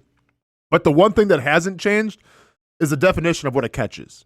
Because you can have one officiating crew that calls it this way, another officiating crew calls it this way. Yep. Like every other play, you can be like, okay, like that's call. Yeah. The catch will there's no perfect science behind it. And we live in a sporting world where we need to know black and white. We need to know if this is a catch or not a catch, and we can't find that ground. And it's always going to be like that. The whole Des Bryant thing years ago in Green Bay, you thought, okay, well, after that play, which we thought was a catch or not a catch, they're going to come around and we're finally going to get the clear rules. Hashtag Des caught it. It's what? 10 years after that fact, 12 years after that fact, and we're still talking about, well, is this a catch or not? Yeah. Like it's never going to change. I agree. Yeah, well. I agree. But and the last thing I'm going to say about this is if you got two people step into the cafeteria and they start throwing hands. They both throwing hands. One of them gets knocked down. One of them walks away. Who won the fight? Guy that walks away, right? Guy that walks away. All right, you got two guys going up for a ball. Both of them have possession of the ball. Oh, yeah. Who walks away with the ball? Guy that walks away with the ball, it's his ball. That's who caught it. Yeah. Just like it should be like in a pile if there's a fumble. Whoever gets the ball, it's the ball. That's football. That's point blank. Let me ask you another point blank question. Is this game on Josh Allen? 4 total turnovers, 2 picks, 2 fumbles. I don't know if it's all on him, but a vast majority of the quote-unquote blame has to be on him because how can it not? A quarterback's number one job is to protect the football, and he didn't do a well enough job of doing that. Yep. I think that's just black and white. Yeah, with that, I completely agree.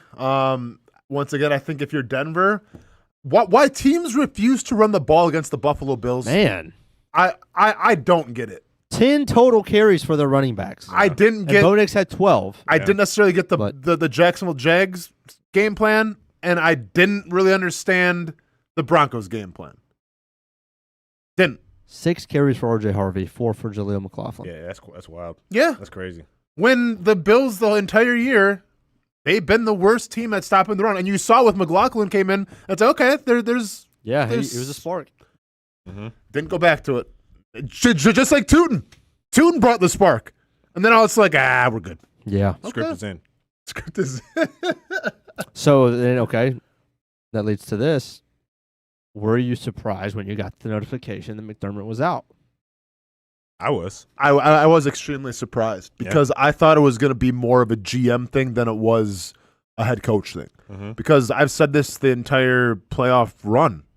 This is the worst Buffalo Bills team on paper that Josh Allen has played with. And look where they got. And that's why I thought I was supremely confident the Jaguars were going to beat them. Just because of, like, Josh Allen has lost with a lot better of a team than what he has right now. Talking about Brandon Cooks, Khalil Shakir, and everything. So Terrell Shavers playing with a torn ACL, I guess, in a game. Shout out to Bo. Oh, by the way, real quick, shout out to Bo Nix for finishing up that game with the broken ankle.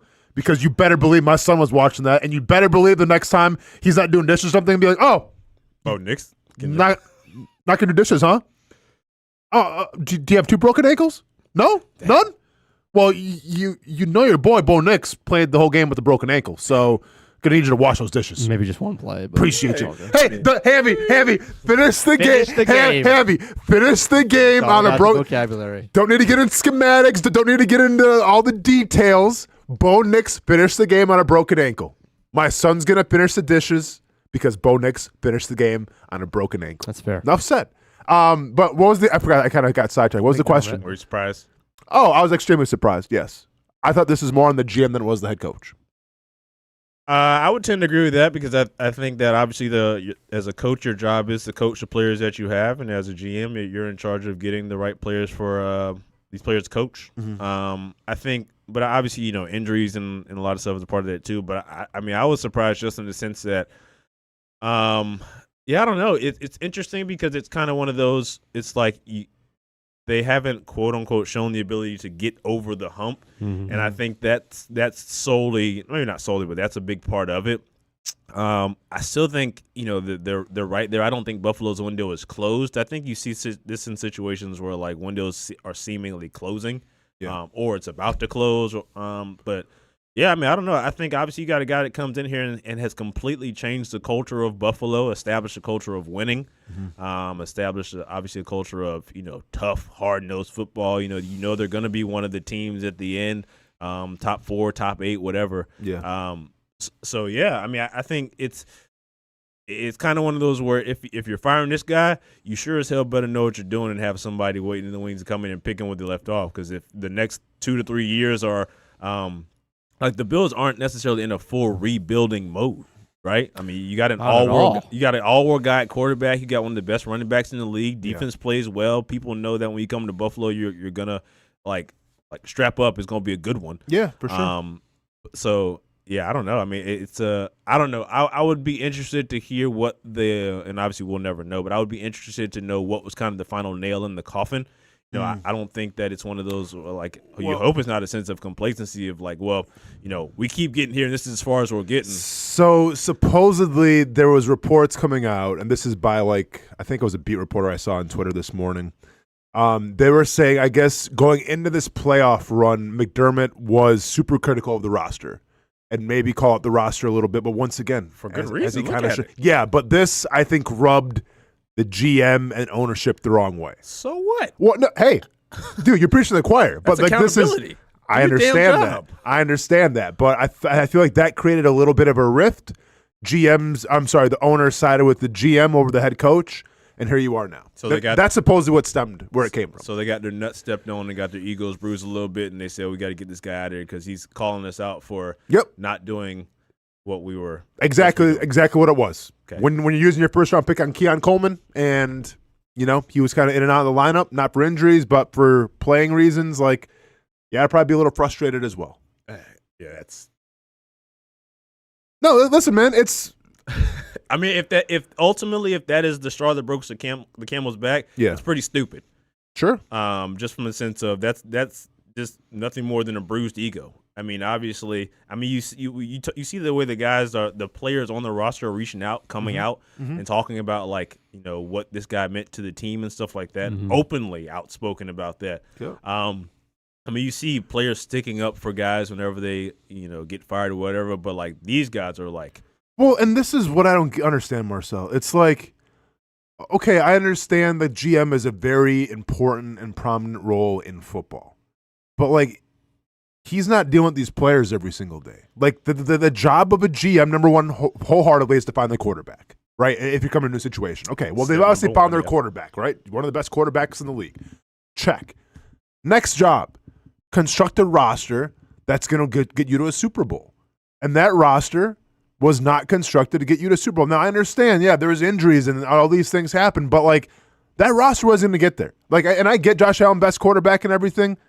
The roster wasn't going to get there. So, the fact that they can say, hey, let's let the head coach go who's got the influence in the locker room and everything, who the players seem to love to play for, and by the way, who came in and really turned around the Buffalo Bills in general, far from the days of E.J. Manuel and just hoping they get to the playoffs, to now being a consistent winner year in, year out. How many division titles did they win? And you mean to tell me, it's not good enough, but we're going to roll with the GM instead? That's crazy to me. And if you're ownership, you got to be careful with that, because then you're setting a precedent of saying, hey, the guy that's making the draft picks and everything, we value him a lot more than the guy that was in the trenches with you being your head coach. I think it's criminal that if they fired him without an exact person to come in and be the next head coach. Mm-hmm. If they fired him just to do the whole search, and we'll see what happens and what plays out, I legitimately think that's criminal. Mm-hmm. That's insane. Now, if they which would mean we should be getting a notification in the next 48 hours that they're hiring their next head coach. How can you not? I think you have the best, arguably the best quarterback in the league. 100%. And I don't think they should do that just because I think that's what they, why waste the time? I think that's about the message to your fan base. I think it's important that their fan base knows that we had a specific upgrade in mind. Yeah, there's a plan in place. There's a plan from the jump. We're not trying to, play the field and just hope that whoever we hire next is better. No. Blind. If they and if it's Dable, it's Dable, which to me doesn't make a ton of sense. I get it because he had plenty of success there as an OC, and I'm sure Josh Allen is probably vying for him. But the guy failed at his last job. There's no way to sugarcoat around it. You can make plenty of excuses, but you could say his GM cost him showing, I guess, but who knows? But if it's Dable, then announce it tomorrow. And say this was our plan all along. We figured we believe that Dable was the only guy other than McDermott that could take us further than McDermott, and that's it. Yeah. Other than that, yeah, it's a crying shame. No, I agree with you because this isn't the Tennessee Titans where it's like a rebuild and it's going to take some time. Like the window is now for the Buffalo Bills, and when you have one of the best quarterbacks in the NFL, you can't afford to be like you can't run from something if you have the best quarterback in the NFL. You have to run to something. So you just can't say, oh, Sean McDermott didn't work out here. I don't know what's the next play. No, you better have a next play. And I think the same thing is in Baltimore because your window is now with Lamar Jackson, where you just cut a coach who year in, year out was one of the most consistent things going in all of football. And I get this year with injuries and everything didn't go your way. Well, you cut John Harbaugh. What's the plan? Because New York said, hey, we got no problem taking him over here. We'll take him all day. Baltimore, what's your plan now? There's a couple teams out there that are in win-now mode, that have to be in win-now mode, that aren't acting like they're in win-now mode. Yeah. I think, I don't know. I just feel like if you're the Bills, skip past the GM, just ownership in general. I think you gotta check the temperature with your players. Obviously you can't. I guess you probably could if you're the GM, but this is a team that's perennial powerhouse. The divisional, still obviously they didn't win the division this year, but still right there in the top of the division race. Yeah, won a ton of division titles. Won a lot of games. I think in terms of just and just the way that the players are talking, if you didn't check with you get to the divisional round, if you didn't check with your players before, maybe not checking them, say, hey, should we fire this guy? But check the temperature and see where they are with a guy like this. You got a bunch of guys who actively speak out and want to play for a guy in Sean McDermott. Yeah. By all accounts, good, not just good coach, good guy. And the reason they lost in divisional round wasn't because of, poor coaching by Sean McDermott. Obviously an argument could be made about the running game, but even still with the roster that they had, they were still in position to. They could very well. You said they couldn't. This roster was not constructed to win a Super Bowl. That's correct, but they still could eeasily have been playing for the Super Bowl had they won this past Saturday. Had they won this past Saturday, and obviously what happened, with Bo Nix, wouldn't have mattered, but. If you got the Patriots and the Bills going up against each other, are you just going straight up picking the Patriots off rip like that without giving Buffalo a chance? Especially given what happened last time when Buffalo was up in the game. Yeah, I think you have a team that has been on the cusp of getting to the Super Bowl, potentially winning a Super Bowl, getting rid of a guy like you said. If they don't come out with just a guy saying, "Hey, we got our guy," like that, okay, that makes sense. Then I think that it's to go past what. Hamby said being criminal, that's a fireable offense for your GM right there. Without a doubt, man. I agree. Hey, when we come back, we're going to revisit the divisional round. C.J. Stroud, Patriots against the Broncos and Jarrett Stidham, and we'll go out west as well. Rams, Seahawks. Early indications on those games. That's ahead on the Brent and Austen Show, Action Sports Jax 24/7 Network.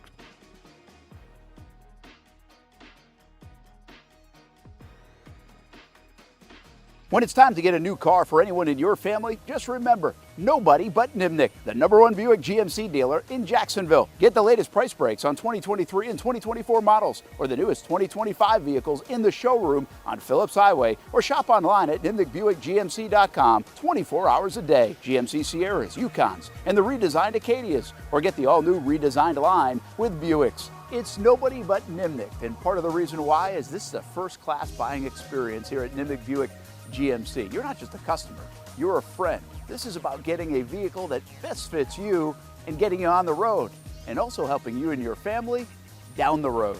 Nimnick has a treating you right guarantee, courtesy, respect, fairness. And most Buicks, GMCs, and Jacksonville's only Car Bravo dealer, nobody but Nimnick. Who has put in the most years and stands behind a better experience? Nobody but Nimnick. GMC, we are professional grade. There's a saying in sports, you can't win them all, but you can win a lot with good folks on your team. Like that one painter, First Coast. It's tough to beat the sun in Florida, so your home fades. It's tough to beat that HOA when they come calling. Beat the sun, beat the HOA with that one painter, First Coast. And it's a good time to do it. Less rain to work around, and painting in mild temperatures is perfect. After all, the paint bonds to the surface so much better. Give that one painter First Coast a call at 904-417-3557 or look them up at first-coast.thatonepainter.com. Fast estimate, guidance on color and HOA requirements, and the highest quality job you'll find anywhere. Be a big winner in your neighborhood with that one painter First Coast on your team.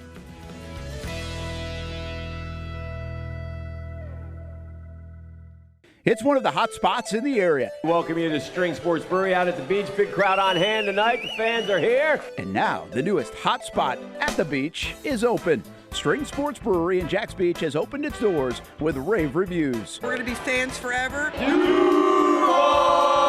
Cozy up to the bar. Grab a seat in the sports-themed restaurant, or grab a seat outside and feel that breeze coming off the beach as the weather warms. Just like the original location in Springfield, try the popular beer menu and come for lunch or dinner too, because the food is fantastic. We got a special guest in the house. He's happy. He's feeling good. He's Trayvon Walker. It's where we hosted Jags Report Live in the football season, and the String Sports Brewery staff can't wait to host you. Hey, welcome back here to String Sports Brewery. And if you haven't checked out the new location in Jax Beach, you got to do it. String Sports Brewery, now with 2 locations in Springfield and now open in Jax Beach on Penman Road. Hi, I'm Greg Mackey from Cycles of Jacksonville. Whether you're looking for a side-by-side, ATV, motorcycle, or scooter, Honda has what you need. The Honda Talon. Ultimate performance meets family-friendly fun. Prices starting at $363 a month. Or the sporty Honda CBR 650 starting at an affordable $204 a month. Stop by and choose your adventure from a full line of Honda products. Only at Cycles of Jacksonville on Atlantic Boulevard. Family owned and operated since 1983. Hello, I'm Kenny Lay of Kenny Lay & Associates. Since 2003, our firm has fought exclusively for the rights of men in family law. Divorce, modification of child support, alimony, custody, and more, all for men. A father is vitally important to a child's life, and being a man is not a reason to pay more in child support or alimony. I'm a single father. I get it. If you have a divorce or other family law issue, contact Kenny Lay & Associates at divorcemenonly.com. CGC Water Treatment and Plumbing is taking their 75-plus years of expertise and expanding to CGC Home Services. Water treatment and plumbing is still a big part of what they do, and now they can do even more for you. Home services like kitchen and bathroom remodeling, showers, sinks, faucets, toilet repair, backflow testing, and the list keeps going. Find all they can do at cgchomeservices.com or give them a call, 904-298-7052. It's a new look and a new name with the same expertise. They've been serving homes like yours since 1946. CGC Home Services, right here in Jacksonville off St. John's Bluff Road, 904-298-7052. And visit cgchomeservices.com. Florida license number CFC 1432579. Welcome back to the Brent and Austin Show, streaming on the Action Sports Jax 24/7 network. Come on, man.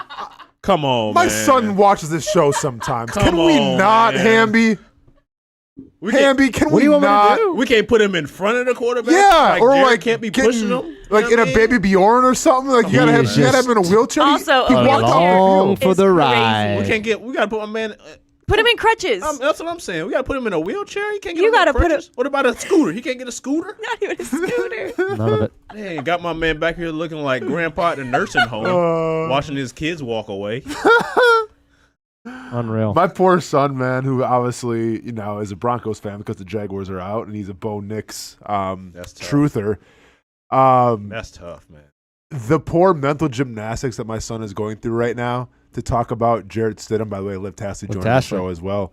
Trying to hear him justify, he's like, well, they got a chance. Like he played for the Raiders. He started before. I'm like, do you? Hey man, do you know how that went? Just though? Give him son? a hug, man. He hurt. I know, man. I just gotta give him a hug. Well, he's drafted by. Then he's like, well, he's drafted by the Patriots, so that's a good organization. I'm like, yeah, sure, yeah, all right, cool, yeah, we'll see.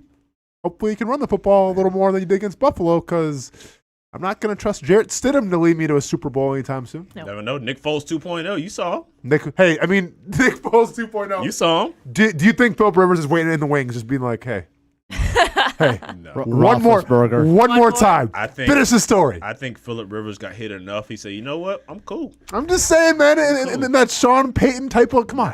He got his health care. I'm cool. Drew Brees looking at his chops like, come on, man. Sean, I'm cool. I got one more in me. All right, Jarrett Stidham it is then.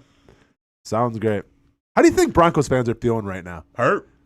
Yeah. Hurt. Because, you're at home. Yeah. You got to show up, but, are you walking to that stadium getting ready to cheer, feeling that confident?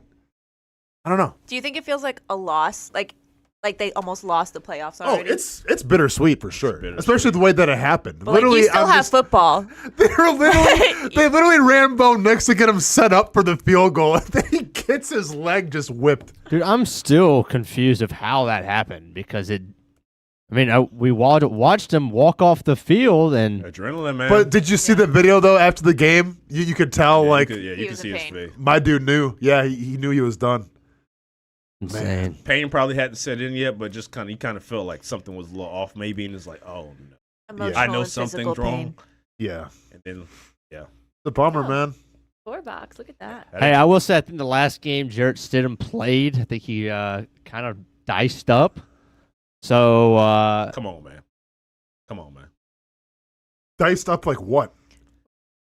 Like a Caesar salad. I mean, you're acting like he's like a hibachi chef, and he's just like this cerebral assassin. Let's not give Jarrett Stidham this much love here. There's a reason why he's a backup. Here we go. First NFL start. Hopefully, Ronan's listening to this. Week this is all he needs. 17 of 2022 was facing a 49ers defense that ranked third in yards per play allowed. Oh, I'm sure they're at full strength. And he went Week 17.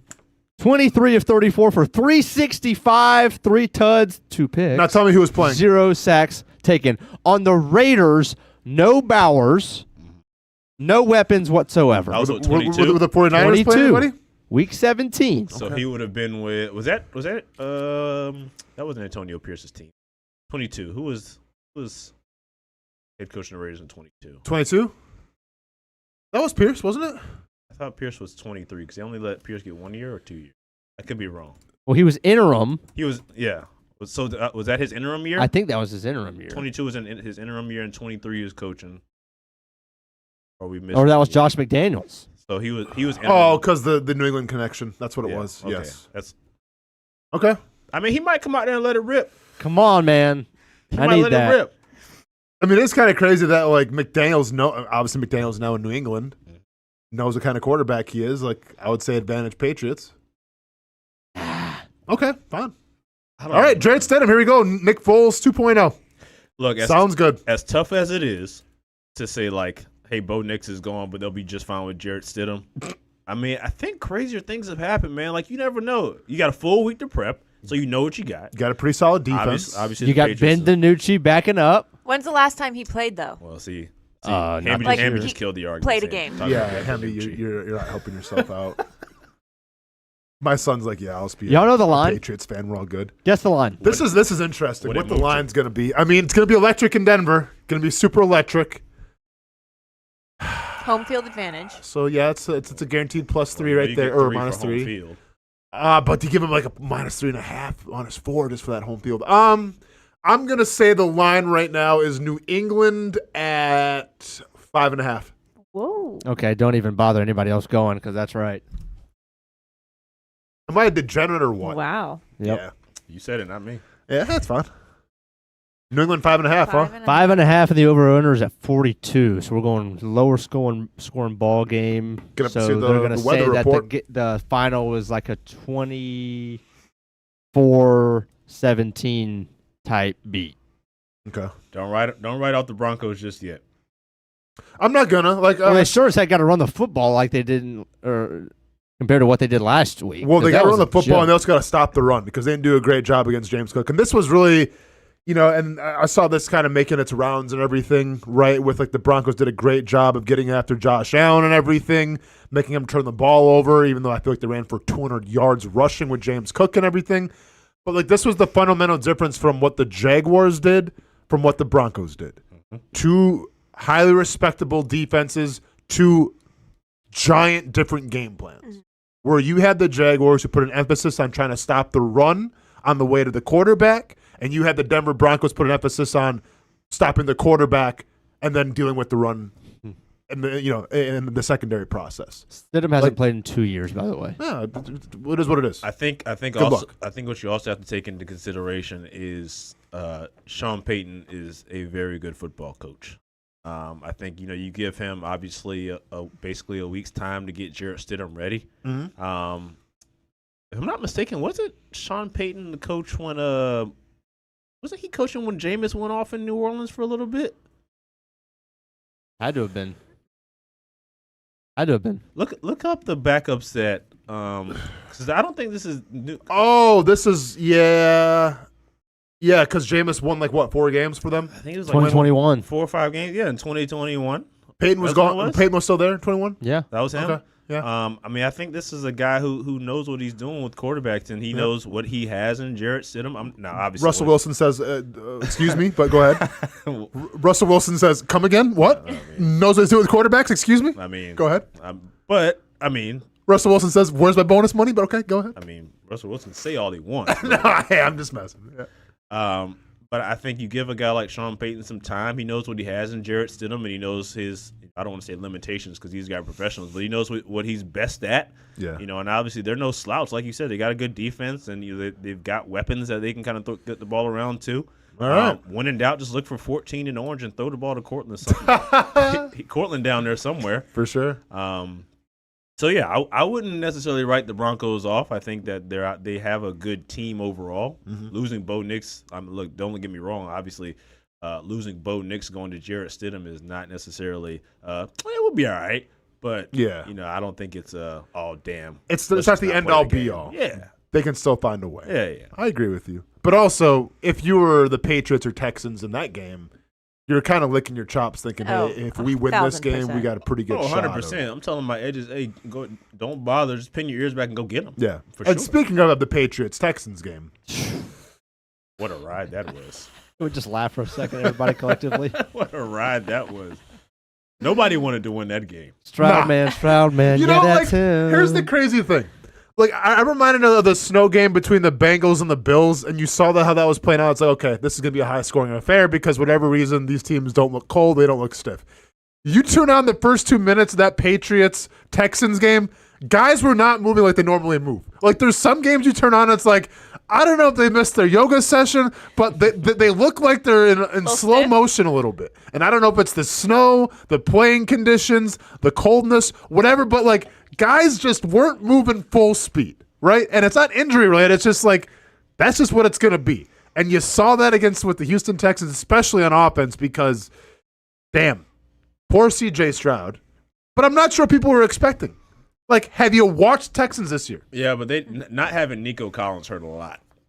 Yeah, what were people expecting to happen for this Houston offense? You lose your best wide receiver. You have a bunch of rookies. You have a decent tight end, and you have a running back who goes out at least 3 times a game with injuries, who is not an every single down back in Woody Marks. What do you think was going to happen? Well, I think a lot of people probably were box score watching and saw how they rambled off, X amount of wins straight. And I also think that people are still kind of, and I'm sure we're going to get into this, but I think people are still chasing. At this point, we're going to call it a ghost of C.J. Stroud's rookie year. Sure. And I think that, there's a little bit of fool's gold in the way they came out and played the Chargers. Came out gripping and ripping out of nowhere in the first quarter. So there's a little bit of that. But I think that, you look at the people on the roster, and I think people are saying, C.J. Stroud can still, do his thing. Yeah. Obviously hasn't been great keeping the football out of the hands of the wrong people. To say the least. Was the best. No. That's a recipe for disaster.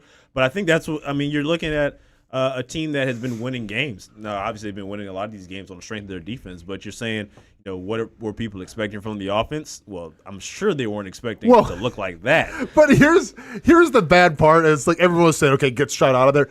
Do you think Davis Mills is going to come in and throw it and do better and throw to Jaden Higgins? He did it to us. Because they couldn't. He did it to us. He did it to us in Houston. They should have put Davis Mills in that game. I don't think it would have made a difference, man. I sat there and watched Davis Mills come in here and torch his Jackson. Yeah, but this is a different situation, man. They should have put him in at half. Houston could not run the like it was passing all day. Like they couldn't hand the ball up. Woody Marks is 14 attempts, 17 yards. That's good for 1.2 a clip, everybody. And then Nick Chubb, by the way, you want to talk about stiff and looks cold. Nick Chubb was 4 for 14, 3.5. And that was a running game. That was a running game. So one-dimensional. Let me just say this. Couldn't do anything. Go ahead. My Twitter timeline after that game. He's back on the timeline, Austin. I know, man. This could. I'm not even talking about mentions, anything like that. This is the Brent Martineau effect. I'm telling you. No, it's not. Rod and Todd Flanders, man. It's you guys are inseparable. Whatever. Inseparable. You yours was the same. Mine was the same. Look up on Twitter. The Stroud memes. Oh, Stroud memes are great. Just one after another. Stroud memes are great. I don't know if I've ever liked more consecutive posts. So can I be honest here? And this is 20 of 47, guys. Ooh. So 20 of 47 for 4.5 yards per completion. 4.5. That's at the line of scrimmage. Yeah. Here's what makes me nervous, and I'm going to bring Stroud around to the Jacksonville Jaguars and how there's a little tiny comparison that I don't want to compare him too much. Stroud, I said this after his rookie year. When he started going on all the podcasts and everything and saying he's a top 5 quarterback, I questioned it because I'm like, oh, wow, your head right now is on social media and trying to prove doubters wrong. We should kind of focus on being the best quarterback you can be. Got to stop taking them hits. Got to stop taking the hits, whatever. Well, you see a Jaguars team now that, like, their whole ethos, like what gets them up in the morning, what makes them play well, is they go on social media, they find the outlandish takes, they play them in the locker room or in the pregame meetings, and they get a response from that. Do you run the risk of being like C.J. Stroud where you get so caught up in the noise and so caught up in, like, thinking you're so good? Okay. All right, Hammy, go ahead. You gonna explain yourself? Oh, God. I'm sleeping so hard. How? He's had that for 2 years, and he's getting worse. That's my point, man. That's my point. He's had all the bulletin board material for 2 years. Hamby, my point is that he got so engaged in social media after his rookie year. His rookie year, he comes in the NFL. You don't hear a peep from him. Has his best career by far. Everyone's saying it's the next big thing. Mm-hmm. He takes all that, and then he starts going on podcasts and everything, saying he's a top 5 guy, saying this quarterback sucks, this quarterback's great. Yeah, the Jags aren't doing that. What? The Jags aren't doing that. They're not saying they're top 5 anything. I know. Okay, Hamby, yes, the team as a collect. You're not hearing what I'm saying. I think y'all are arguing the same point. I kind of, but he's not getting what I'm saying, man. Hamby, I'm not saying the Jaguars are going on podcasts saying they're a top 5 team. Okay. But I'm saying that the Jaguars are making it known that they're trying to read receipts. They're speaking out against people that are talking smack about them. All this stuff. Like, Josh Hines-Allen has gone about him now, sticking up for himself and everything. Okay, so this is my point, where we see a precedent now, this Jaguars team that has taken it upon themselves to clap back when they feel like they need to clap back on somebody. Not the entire team, but I'm saying a lot of the players and a lot of Liam Coen's message I felt like is based in that. Do you run the risk then, if you keep that same energy and attitude, do you lose focus of the task at hand, and does your play suffer eventually because of it? Because that's what happened to CJ Stroud. That was my point I'm trying to make. Yeah, I don't see the correlation. Okay, cool. I just don't. How don't you? I'm going to throw a hypothetical at you guys, because we all know the better team lost here in Jacksonville during the Buffalo Bills game. I think right? so, but Bills fans would disagree with you.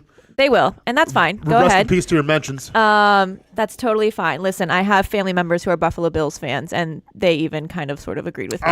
Bills fans are going to believe. No, points. they're not going to believe that, Liz. Meanwhile, when they lost, they burned all their Bills jerseys and fandom gear. So take it as you will. Anyway, Jags go to Foxborough. Does our Jacksonville Jaguars team beat the Patriots the way that you saw them play on Sunday? I think the way the Patriots played on Sunday, a lot of teams could beat them, but we also got to put ourselves in the fact of what does Jacksonville look like in that weather? Yeah. Right? Because once again, I don't think Would this we was look just like the Texans? I don't think it'd be as bad as the Texans because I take shot. Trevor Lawrence over CJ Stroud, but I don't think it was just going to be the Jaguars blowing up the Patriots. Well, the Jags are going to run the football, I think. I mean, they didn't run it. Are they going to run the football? Because we saw it against Buffalo, didn't That's we? exactly so, why I brought this up. Change that whole attitude around. Just because they didn't run it a lot doesn't mean they didn't run it well. They ran it well against the Bills. We complained that they didn't run it enough. Yeah. The Texans couldn't run it well, and they ran it too much. I mean, they ran it still 22 times. They were trying to kind of stay balanced or whatever, and it wasn't working. So if we can guarantee you one thing, the Jags were going to run the ball up in Foxborough if they had to play them. I'm not going to tell you. I'm not going to guarantee that at all. I do think he has a point. I do think there would have been more of an emphasis on them running the football for the simple fact that if they would have beaten the Bills, despite not running the football as often, when it was working, I think obviously when you go back to the lab, you go watch the tape, you see what you did well and what you didn't do well, and you start looking at the film of guys, ripping off, 4, 5, 6, 12. Think to yourself, well, what the hell are we running the football? Sure. And that's just naturally how the ebbs and flows go, and I think that they 100% would have made more of an attempt to run the football, and I also think that this Jaguars passing offense is so much better at keeping defenses honest so you can run the football. I mean, CJ Stroud was throwing to Christian Kirk, me, and you out there. That's fair. As opposed to when you talk about one of the reasons why the Texans' run defense wasn't well is because they couldn't pass the ball to save their damn life. And I don't think that would have been the case had the Jaguars gone. I think that's also and kind of going back to your point about CJ Stroud, just talking about this game specifically, not obviously what's been before, but his offense didn't really help him out as much. Offensive line, he's kind of running for his life a little bit, which has been the case for the past 3 years with him. That's nothing new. We know he's been, kind of running around for his life, which I think has led to some of the, perceived regression. But I just thought that from a decision-making standpoint, he just looked like he was just not there. I think that some of those turnovers were just what in the the ones where he just kind of throwing it up. Yeah. Obviously you're backed up to your own goal line. It's I think one of those picks were on first or second down, maybe 2nd and 10, and you're kind of running from your life. He's getting sacked, and he's just kind of lofts the ball up to somebody, as opposed to eating the sack. Which is what most people would tell you to do. I think he probably would have done that more in his rookie year. But I don't know. I think a lot of what this regression is with C.J. Stroud has a lot to do with the people around him. Okay. And specifically the offensive line that hasn't protected him well. I don't know if he's necessarily seeing ghosts, but we saw this with Trevor a lot when he felt like he had to make plays because it was on him and there was nothing else. Saw a lot of those kind of gunslinger mentalities, right? Sure. And I think there's a lot of that in with Houston. You see that where C.J. Stroud is a guy that felt like he was in it by himself. He didn't have the support of a run game, didn't have the support of an offensive line. The receivers that he's throwing to are either young, they're Christian Kirk, Schultz gets hurt. Xavier Hudson, Marshall Trail. Yeah, exactly. But once again, I think The problem with CJ Stroud is that he came out so on fire and like the next big thing. Like he had a fantastic rookie year. He willed his team to a playoff victory and everything. So like we just assumed that okay, well if he does this his rookie year, imagine year 2 or year 3 what it's going to look like. And it hasn't come to fruition. And once again, maybe it's the help around him, but I still think it's also got to do with just between the years, the mentality. Yeah. Well, guys, that leads to the next question, and that's, is C.J. Stroud the franchise quarterback of the future in Houston? And I think it's easy to say yes because he's under contract, and you've got, he's just finished year 3, and there's so much more there, and they've had rotating offensive coordinators at times, all that good stuff. And again, you can always go back to the rookie year, like you just said, and said, look, it's in there somewhere. We've just got to be able to pull it out. Sure. At the same time, you wasted an unbelievable defense. I think that's incredibly fair to say. That's fair to say. You wasted an incredibly good defense, one of the best defenses we've seen in recent years. And if you were to put down on paper that we had, here we have the best defense in the league, and potentially one of the most dominant in the last at least 3 years. And on offense, we have a bottom 12 quarterback. He's not a top 20 quarterback in the NFL right now. Okay. Maybe talent-wise, he has the potential to be there. Certainly he was rookie year. But right now, he's not a top 20 quarterback in the National Football League. Okay. You can't marry those two things long-term. So either you've got to really believe that you're going to turn it around, but if you know right now that C.J. Stroud, and especially with a defense like that, they would have been better off, guys. We all know this. If they ran the ball 3 times every possession and punted the ball. Yeah, wouldn't turned it over. So if that's the case, then why don't you, first of all, you should have gone to Davis Mills because he probably could have protected a little bit more. But beyond that, long term. I'm telling you now, it would not have mattered, but that's just my opinion. I disagree. But anyway, long term. Okay. Your number one priority is we've got to get a quarterback in here that protects the football. And we've got have to have a guy that we know can be the 12th best quarterback in the National Football League. So either they have to believe they could get Stroud back to that, or they've got to move on. Because you cannot marry the best defense in the NFL to the 22nd best quarterback in the National Football League and expect to do anything in the playoffs for years to come. Let me ask you this then. Where's Sam Darnold on your list? Let me look, because I did a list over the weekend. This guy can't. I mean, it's Brent Martineau right before our. Nobody's listening to me when I say this, but he is evolving into a Brent Martineau. Right, you spent the weekend. It took 4 ranking minutes. Quarterbacks. Yeah, because I didn't want to watch C.J. Stroud anymore. How about that? Okay. I mean, literally anything else on TV, but go ahead. While the game was still going on. Give me your rankings, please. Darnold was at 12. Top 12 quarterback. He was at 12. Name 11 better. Yeah, well, I mean, I can name probably more than 11. Okay. I mean, we play the game right now? We do this every time. Stafford, I would just May, Allen, 3, Dak Prescott, 4, Jordan Love, 5, Herbert, 6, got Goff, 7, Trevor, Burrow, Brock Purdy. That's 10. Brock, you don't think Brock Purdy's better? No, I do. And Sam Darnold? I'm looking I at have Purdy. I don't have Love. Okay. And you know I was big on Love. You know I was big on Love. I mean, I got to mention Patrick Mahomes. Of course. Lamar Jackson. 12. Caleb Williams is better. 13. I mean, I get injuries, but Did you put Hurts? I haven't said Hurts yet. I'm thinking. Wow. Let me get there. Good for you. You're growing. Baker Mayfield. 14. Bo Nix. 15. No. Nix is not better than Sam Darnold. Stop it. Stop it. Stop it. This is his list.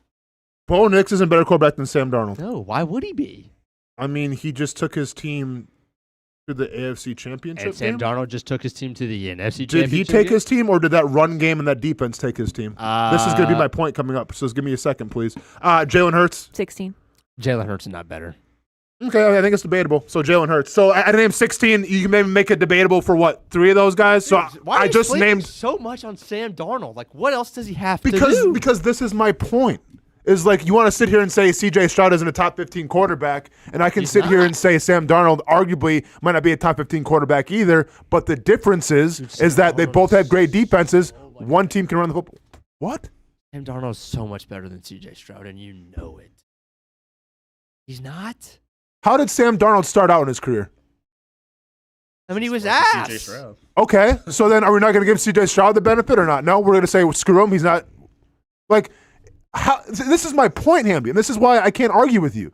Because you're making this point for Sam Darnold being supposedly a top 12 quarterback. Look at how Sam Darnold's career started out. I'm not I saying hate to tell Sam you, Darnold C.J. was a Stroud's top 12 quarterback then. I'm saying he is right now. Okay, and Sam look at Darnold how sucked C.J. when he started. Okay, and you're ready to give up on C.J. Stroud, even though C.J. Stroud has started out far better than Sam Darnold did. I didn't say I'm ready to give up on You C.J. just said Stroud they're going to draft somebody in Houston.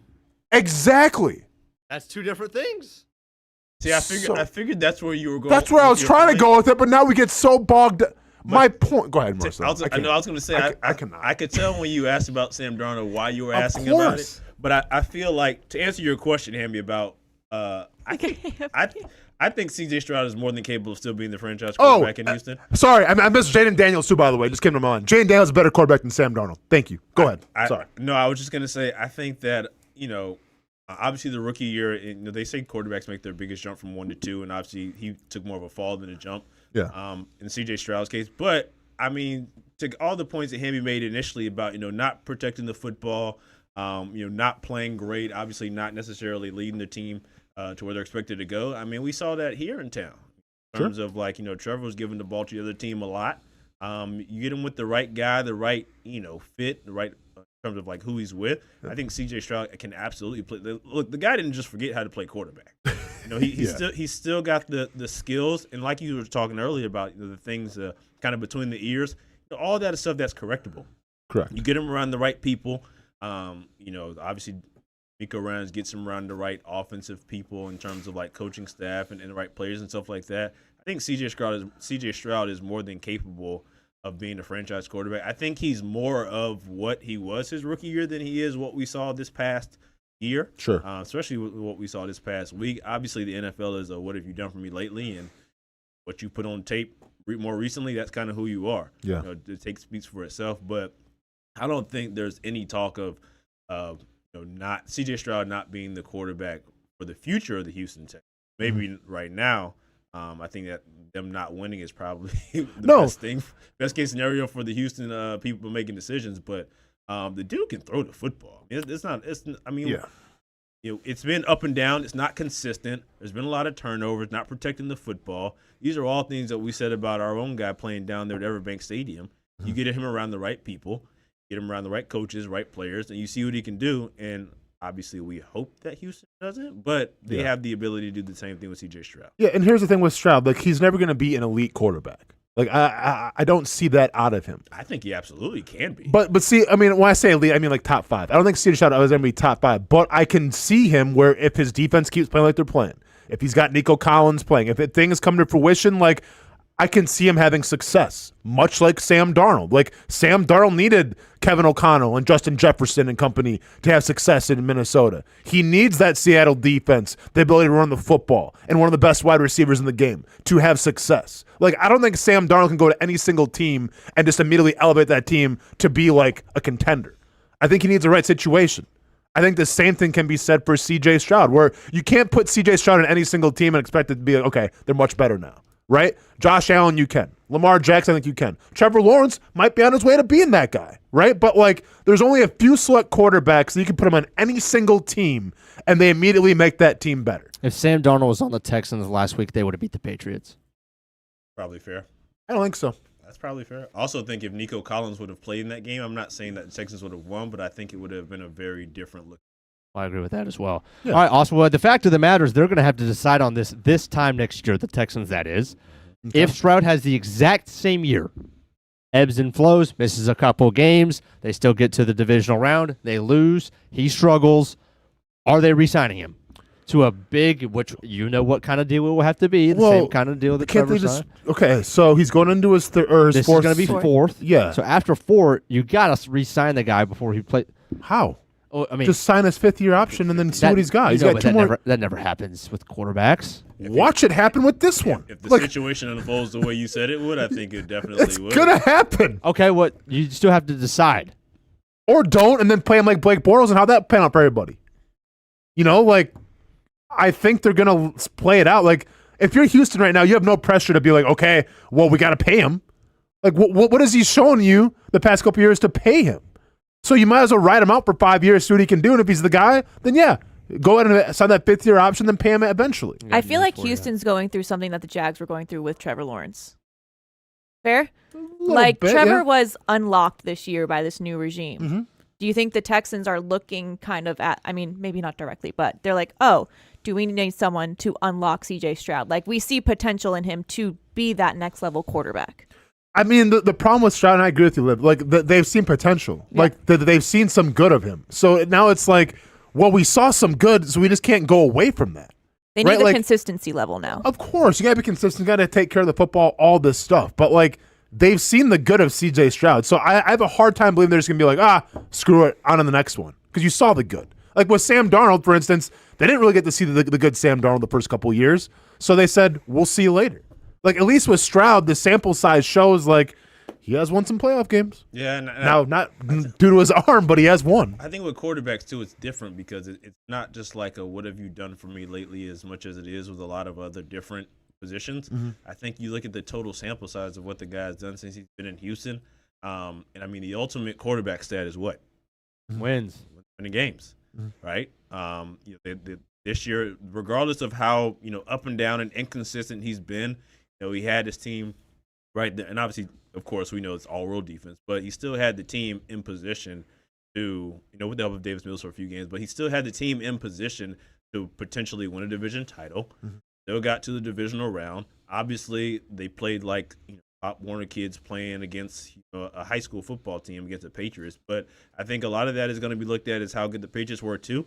I don't think Houston's worried about C.J. Stroud long term. I think they've seen enough of him to kind of know, you pay these people enough money to be able to diagnose this type of stuff. The guy sucked on Saturday. Let's just call a spade, right? Of course. He was awful. He was terrible. He looked out of it. But I think a lot of times you can have some of those instances where quarterbacks get in games like that, and it can be a one-off. Mm-hmm. Now, if he comes into the next season and he's still doing stuff like that against like the Tennessee Titans, it's like, okay, we got to have a little bit of conversation. Well, and plus, like, even if Houston tries to extend him, which I don't know why they would do it right now, but if they do, you think Stroud's going to sign? Because guess what? Stroud ain't going to get paid like a top 5 quarterback right now. There's no way. You think Houston's going to be like, hey, we like what you've been doing. Here's top 5 money? No. Now, Jacksonville did it with Trevor, right? But, like, I think you've seen a little more from Trevor than you have C.J. Stroud. Like, I don't think there's any reason why Houston's going to go, all right, let's go and shore him up right now this season. Let's go ahead and save a little bit. Like, it's not going to happen. Like, they're going to wait and see what they got. I think he'll be fine. I think he's fine, yeah. You need to hit a break. I think we're heading to break. Great, guys. When we come back, we're going to talk Jags quarterback Trevor Lawrence. A little Griffiths graphic for you. That's ahead on the Brent Austin Show. Most of us know how to throw.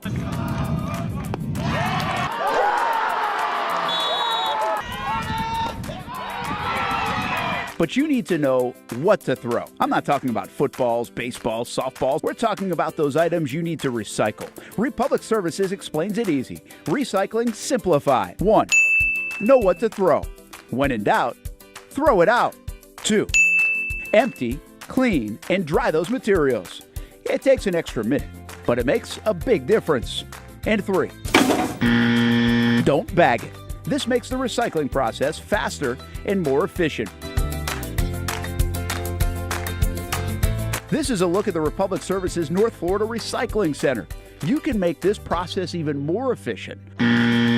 By utilizing those 3 steps, Republic Services can help you become a better recycler in your home.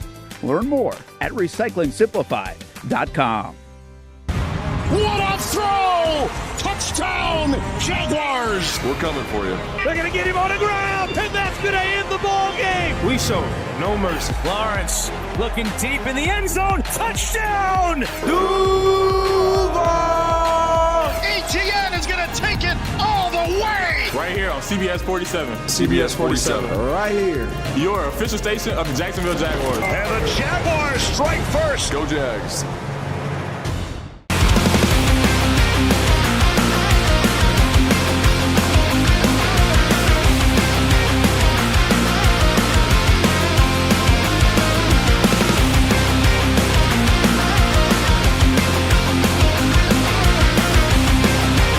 You have the opportunity to explore what you might want to do with your life. There's so many opportunities here that it can spark interest that you didn't even know you had.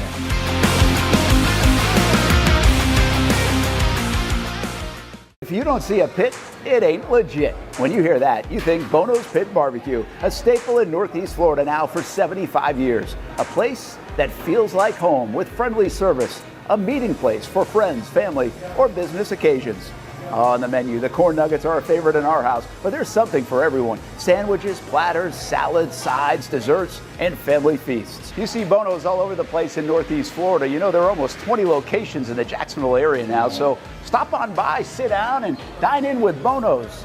You can also take it to go. There are drive-thrus in many of the locations, and they have delivery options too. Just download the Bono's app to make things easy. I signed up for the loyalty program, and you can too, to get special offers. If Jacksonville is home, few things feel more Jacksonville than Bono's Pit Barbecue. Celebrate 75 years and many more to come.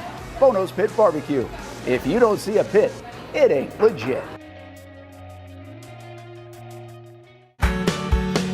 People helping people. It's at the core of what Alive Credit Union is all about, and it's been that way for over 70 years. From the start in 1954 to today, the mission remains to inspire financial wellness and give you a financially fit lifestyle. Alive Credit Union and its employees are committed to not only serving their valued members, but also our community here in Northeast Florida. I had a chance to see that commitment firsthand as Alive partnered with our Action Sports Jacks 24/7 team to bring you Armada men's and women's soccer broadcasts. Inside the 18, it is a shot, and it's a goal! Chloe Chivers! And that connection to the community continues with Alive Credit Union's support of the Police Athletic League of Jacksonville. Alive Credit Union's commitment to our community also involves serving the financial needs of all first responders through the recent merger partnership with City and Police Federal Credit Union. Join the community and become a member of Alive Credit Union today. Find out the many ways you can be inspired in financial wellness at alivecu.coop.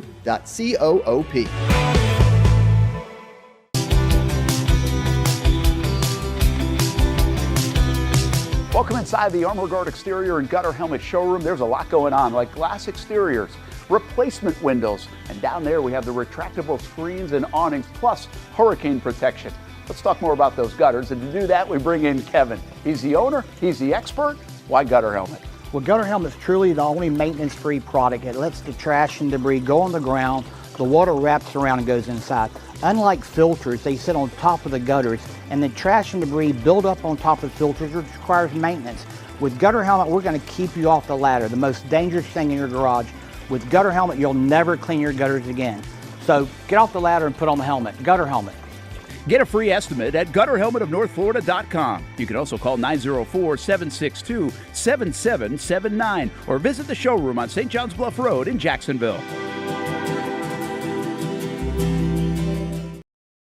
Welcome back to the Brent and Austen Show, streaming on the Action Sports Jacks 24/7 network. I have a bone to pick with y'all about this. Why we're winning? We finally got No. the sports office in the stew. Yeah. And I'm glad I'm here for this. And Stuart, I got this. Me and him have been talking about this offline. And the lack of integrity in this particular competition is unfathomable to me. Really? Yes. How so? 100%. State your case. I have been in here on many occasions and seen you guys doing your picks and stuff. Sure. After revealing what we picked. Oh, yeah. What you mean, yeah? It's gamesmanship. Gamesmanship? Oh, my goodness. Hey, I assure you that your No. picks had no influence on our picks. You are full of... You know what? I assure you. I'm gonna keep a G. Yeah. So you don't think we should be able to know your picks? No. Well, then come What in are and you do talking the about? Well, then come in and do the show live with us. First of all, so you don't have to do that. First of all, nobody even told us that we were doing this damn thing Andy's on drinking air. his tea quick. Huh? Nobody even told us we were doing this damn thing on air. I think you know how this show works, No. Marcel. We've been doing this for about a year now. Me and Stu are sitting around doing absolutely nothing, and we get these random texts, and it's like, hey, Sports office pick pick. these games. And we're like, okay, we picked the games. Sure. I had no idea that it was like a competition. You could come in. Have you watched the show? No. Okay, well, that's your first mistake. I don't know what to tell you. If you're not watching the show, I don't know what to tell you, man. Well, first of all, you guys picked the wrong time to have the show because between 10 and about 12, that's peak lifting time for anyone that either goes to the gym or has a home gym. You could have set a representative to come represent you guys on the show. Stuart Weber could have done it. I lift in the morning, so I'm done by 10 o'clock. Yeah, that's fine. But also, I'm in the sports office. Liv can't be trusted either. They don't. I'm in charge of the fedora, and I do a great job with the fedora, and I feel like this is very fedora-esque. Yeah, she does the same thing you guys do, by the way. Okay. Do what? I don't watch. Speaking of something I don't watch. I don't want to get off on a tangent. Let's get to these picks. Okay, bring it back up real quick. I stated my So case. I have one bone to pick. Do we have the standings and everything? So here's what my bone to pick is. And now me and Casey, we're conglomerate, right? He makes some picks. I make some picks. He overruled me twice. He overruled me on the Chicago one, which I was one Caleb Williams Hail Mary throw from texting him a very harsh text message saying, hey, what are you doing? But thankfully, Caleb Williams got it done for us. But the Seattle San Fran pick was the one that I was for sure of. And he overruled me and went San Francisco. San Fran was a fraud. Now, my whole theory behind it was if George Kittle's not playing, they can't run the football without George Kittle, and their passing game suffers immensely. Playing, in Seattle, whatever. But my biggest thing, because I had to go back and watch the film, because I had to go back and see what you guys picked, because he forgot. Oh, there it is. He did. So I had to go back and watch the show. When Brent Martineau goes, I really like that pick as Casey picked San Francisco, that's when you got to have the wherewithal, Casey Kurtz, to go, hold up, wait a minute. Wait 1 second. You like my pick? Yeah, Seahawks all day. But he didn't. Didn't take the biggest red flag of all the red flags, and now we're here. I think we're one game ahead, if I'm not mistaken, with 3 games left. Yeah, Shout out to my guy. Way to be on my squad. Shout out to my guy Delphonic. He knows. Never mind that last comment. The middle one. Influencing the picks. For sure. Weren't we beating y'all by like 6 games also earlier in the season too? True. Don't call it a comeback. Oh, I'll call it something else. To be fair, don't call it a comeback. To be fair, Marcel, we were actually in the lead for the longest time. Relax. That You guys, matter. hey, I'm not even sure why you guys are still represented in this game, honestly. Because you guys have been playing 55 and 70. Here comes that mortgage. Well, I mean, to be fair, we all see how Brent picks a fedora pick, so that doesn't really shock me. Yeah, Brent at the end of the season started going, all right, I'm just going to pick all the home teams. Oof. Then he started picking all the away teams. Like, that's how he did his picks for the last, month. Hamby, put up the record again real quick. I mean, this is college tuition on the table. You guys messed it up. Mortgage on the table. You're sleeping in an extended stay. Like, you guys are struggling right now. This entire graphic just needs a fat asterisk all over it. Oh, relax. Also, I'm very confused What's up? at this graphic. Did you generational pick run Bears and So yeah, how are we doing this? So Hamby, so he always puts the teams that do good for us. Okay. That we picked, yeah. Got it. I guess. So there you go. Throw the whole competition in the trash. Well, in case you haven't been paying attention, Marcel, let me bring up the speed real quick. We're 1 game ahead of you guys. There's 2 conference games, obviously, and then there's a Super Bowl winner. So this is still up for stakes. Now, Hamby and Brent, you guys are playing for pride. You've been playing for pride for the past 3 months. And let me point out that last week, when they made their picks, Marcel, we did not disclose Sports Office picks. Correct. Didn't y'all add extra games too? Because we were already beating y'all and the competition was allegedly over. We always had 6 games, sir. Always had 6 Super Bowl. games. Yep, till the Super Bowl. So there's 3 games left. And no, we're not going to do some BS thing, Hamby, sorry, where it's like, well, we picked a Super Bowl winner, that's going to be 25 points. Like, no. You guys are out. Out. There's 3 games left. We have a 1-game lead, Marcel. Best of luck to you. We'll see you in the finals. In the words of Live too. In the words of the great Mike Tomlin. Even if it's not, what's up? Oh, that was a fail. You tried it. It's all good. And then Live. Try one more time. And then Live, unless USF's playing. I mean, I guess best of luck to you as well. Also, shout out to USF, national champions for the cheerleading squad. Oh, Go Bulls. Wait, USF won the national championship for cheerleading? National champions, people. Of all the universities? All of it. We beat UCF, Hamby. Nice. Get him. Where is it? Where's my camera? Get him. Yikes. Who else did you beat? Because I'm trying to think of other dominating. We beat all universe in our division. So it's like Division 1 co-ed, Division. Okay, you D1 co-ed though? Yep. Okay. So this is still like the cream of the crop. Bro had to ask if y'all were D1. Well, hey man, like, I'm just saying. Did you ever compete like nationals and stuff? We restarted the co-ed program. Okay. So we didn't because that was my senior year. We restarted the co-ed program. Okay. So we literally recruited guys out of the gym. Yeah, that's when you told me the story. Yeah. Okay. So we were not national championship ready. Our USF all-girl team did. They competed when we were restarting the co-ed. Wait, so you weren't on the all-girl team? I was my first few years. Okay. And then we restarted co-ed. Okay. But again, we had a new coaching regime, so to say, come in, and then we started competing for national championships. Okay. Again. Cool. Nice. So yeah. Okay. Shout out. Congratulations. The trophy is back where it belongs. Yes, I'm sure it's a big old trophy. We have a dynasty. Oh yeah. Cheerleading doesn't play around. Heck no. Okay. Shout out to my Bulls. How did Georgia cheerleading do anything? No. Guys, nothing. SEC. Couldn't tell you. Doesn't mean that much in cheerleading, now does it? Sure doesn't. All right. Not for when you have schools that win. I'm waiting. I mean, let's be honest. I'm not breaking any news here. I mean, the greatest prize of them all in college sports is the big three. Really, the big two, if you want to really be honest about it. Sorry, Hamby, but football and basketball. Yeah, what's the big two? That's pretty much it. Yeah, I'll come with you on that. I mean, it's not it, but if your school wins, it's a bigger deal. It's the big two. Yeah, because let's be honest. There's football schools and there's basketball schools. Cash rules everything around me, cream. There we go, man. Georgia 21, by the way, in the latest AP poll, and facing Missouri on the road tonight. That will be locked in. Okay, Florida's doing a little better too right now. Florida's on a heater right now. Just beat Vandy. I watched that game. Florida's on a heater. Can we? I don't know if you guys are following. They're 16.5-point favorites against LSU tonight. Yeah, they're at home. Florida's at home, but both teams have the same record.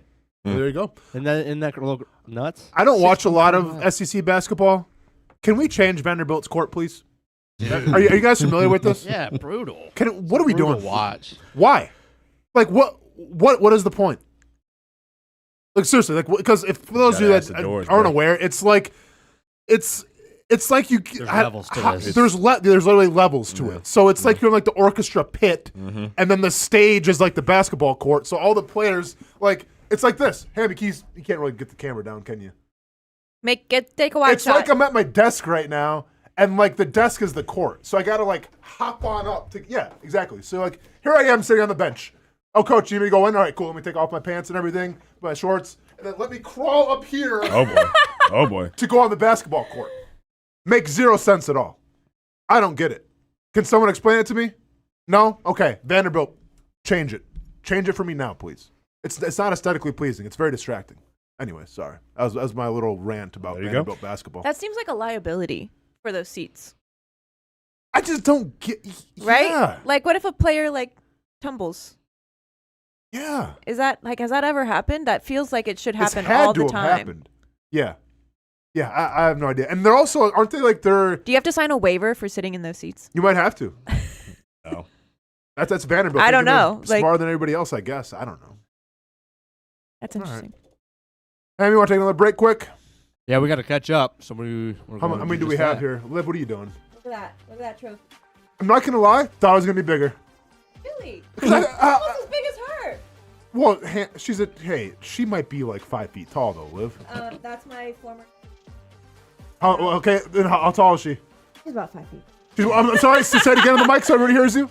What? They didn't hear you. How tall is she? She's about 5 feet. Yeah, it's cheerleading. Get a 7-foot trophy. Come on. She a flyer? She was a flyer. Of course she is. Well, it's a If you're co-ed 5 team. feet tall. Yeah. Co-ed. All Wait, girls are there male flyers? No. No. Not at all, huh? No. That'd be impressive. We do if you are Just in a saying. pyramid. Well, There tell me can there be would a second level. That's a gold medal right there. That's a Male first flyer? place. Hey, give me a male flyer. Nobody's throwing Steven in the air. It's okay. Based. If Steven's light enough, you can throw him in there. All right, well, we got 3 games left. Talking Trevor after the break. Up by 1. Got Trevor Lawrence coming up. What does Hamby have for us? Choose your own adventure. It's not just a saying, but a way of life here at Cycles of Jacksonville. And whether it's 2 wheels or 4 wheels, at Cycles of Jacksonville, a great adventure awaits. With brands like Honda, Vespa, Segway, and Triumph, Cycles of Jacksonville has you covered with their inventory featuring a 60,000 square foot building. If 4 wheels is more your thing, check out the largest selection of Honda Talons in the entire county. No matter what you're looking for, Cycles of Jacksonville is going to have the selection you need, all with great financing and rebates. Plus, if you're active duty military, Cycles of Jacksonville will offer you 0% financing along with great discounts for military and first responders. And when you want to get off the road and set sail, Cycles of Jacksonville has you covered with everything you need to get on the water. So if you're ready for a great adventure, let Cycles of Jacksonville be your guide. Located off Atlantic Boulevard, or check out their website at cyclesofjacksonville.com. How do we make Mason's famous lobster rolls? It's simple. We get up before dawn, head into the open waters of Maine, haul in our traps by hand, and send only the best straight to our restaurants, where we add warm butter or chilled mayo with a squeeze of lemon and pile it on a toasted split-top roll, just like it's been done for nearly a century. That's the recipe for Mason's famous lobster rolls. What's been going on? We're both dealing with a lot of guilt right now. Can't sleep, Not can't eating. eat. See that brand new Hyundai Santa Fe? We only paid $100 for it. Looks like we're out of time. Breathing exercises. Inhale, exhale. Enjoy the new car. Okay, thanks. Deal so right, it almost feels wrong. The Hyundai Getaway Sales Event. Get a Hyundai Santa Fe with 0% APR for 60 months, plus 0 payments for 90 days, or get $3,500 bonus cash. Hurry in.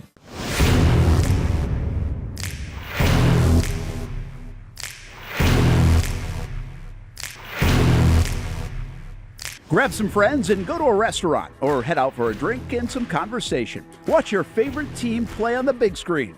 Or how about play some games? You can do all of that in one night at Best Bet. Each location has a different vibe, its own personality, like here at the original Best Bet in Orange Park. When you walk through these doors, everybody knows your name. And here in St. Augustine, it's the newest location. Play some poker. How about the table games? And don't forget about Ace's Sports Bar and Grill. And then there's the Jacksonville location right here on Monument Road. It's the biggest poker room in the state of Florida. Maybe you'll find yourself a seat right here at the final table. Best Bet, where you can have the best of times. And that makes you always go home a winner. Try any of the 3 locations, and you can always visit bestbetjacks.com. Year 2 is in the books for the Jacksonville Armada women's under-23 squad, taking another step forward in the Women's Premier Soccer League. Under the guidance of head coach David Goff, the girls in blue went undefeated at home for a second straight season, including a dramatic draw in the opener. And they've left it to the death. Unbelievable stuff. And a late winner to end the season at home. Headed on. Here's a chance. Gianna Ramirez brings it down, still alive, takes a shot, and into the back of the net. After fielding a younger roster in 2025 with talent from all across Northeast Florida, the future is bright for the Armada women's team. We highlight the ladies and all things Jacksonville Armada each week on Fleet and Footy on the Action Sports Jacks 24/7 network. I'll put one in the back of the net for you. Join us for player profiles, fun interviews, and the very latest on the Fleet and all things footy. That's every Thursday at 2 p.m.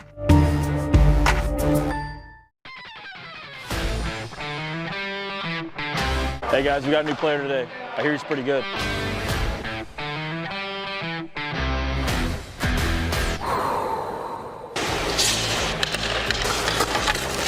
Heard this guy played in the NFL. I think he's an MMA fighter. I've actually been on his show, the Brent and Austen show. Football and fighting, that's the easy part. Let's see if I still have it on the ice.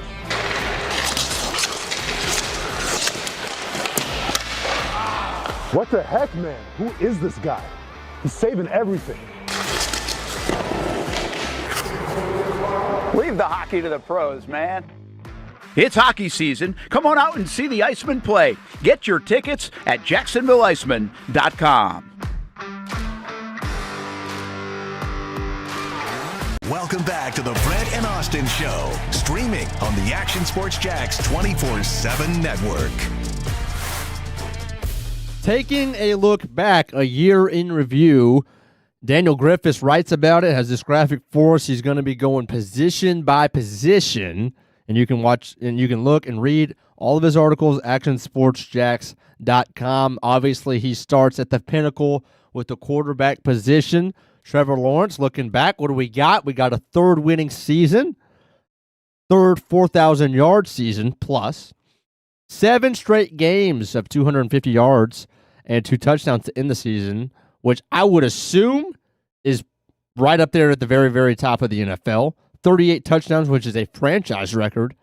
Tied for second in rushing touchdowns and third in rushing first downs.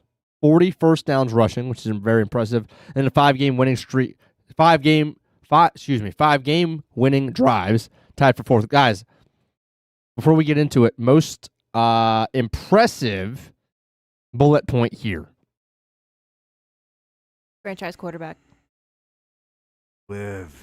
What? Took it right now. Liv is literally she's on my wavelength right now. Most impressive stat here. Probably 38 touchdowns, yeah? I was going to say that one, yeah.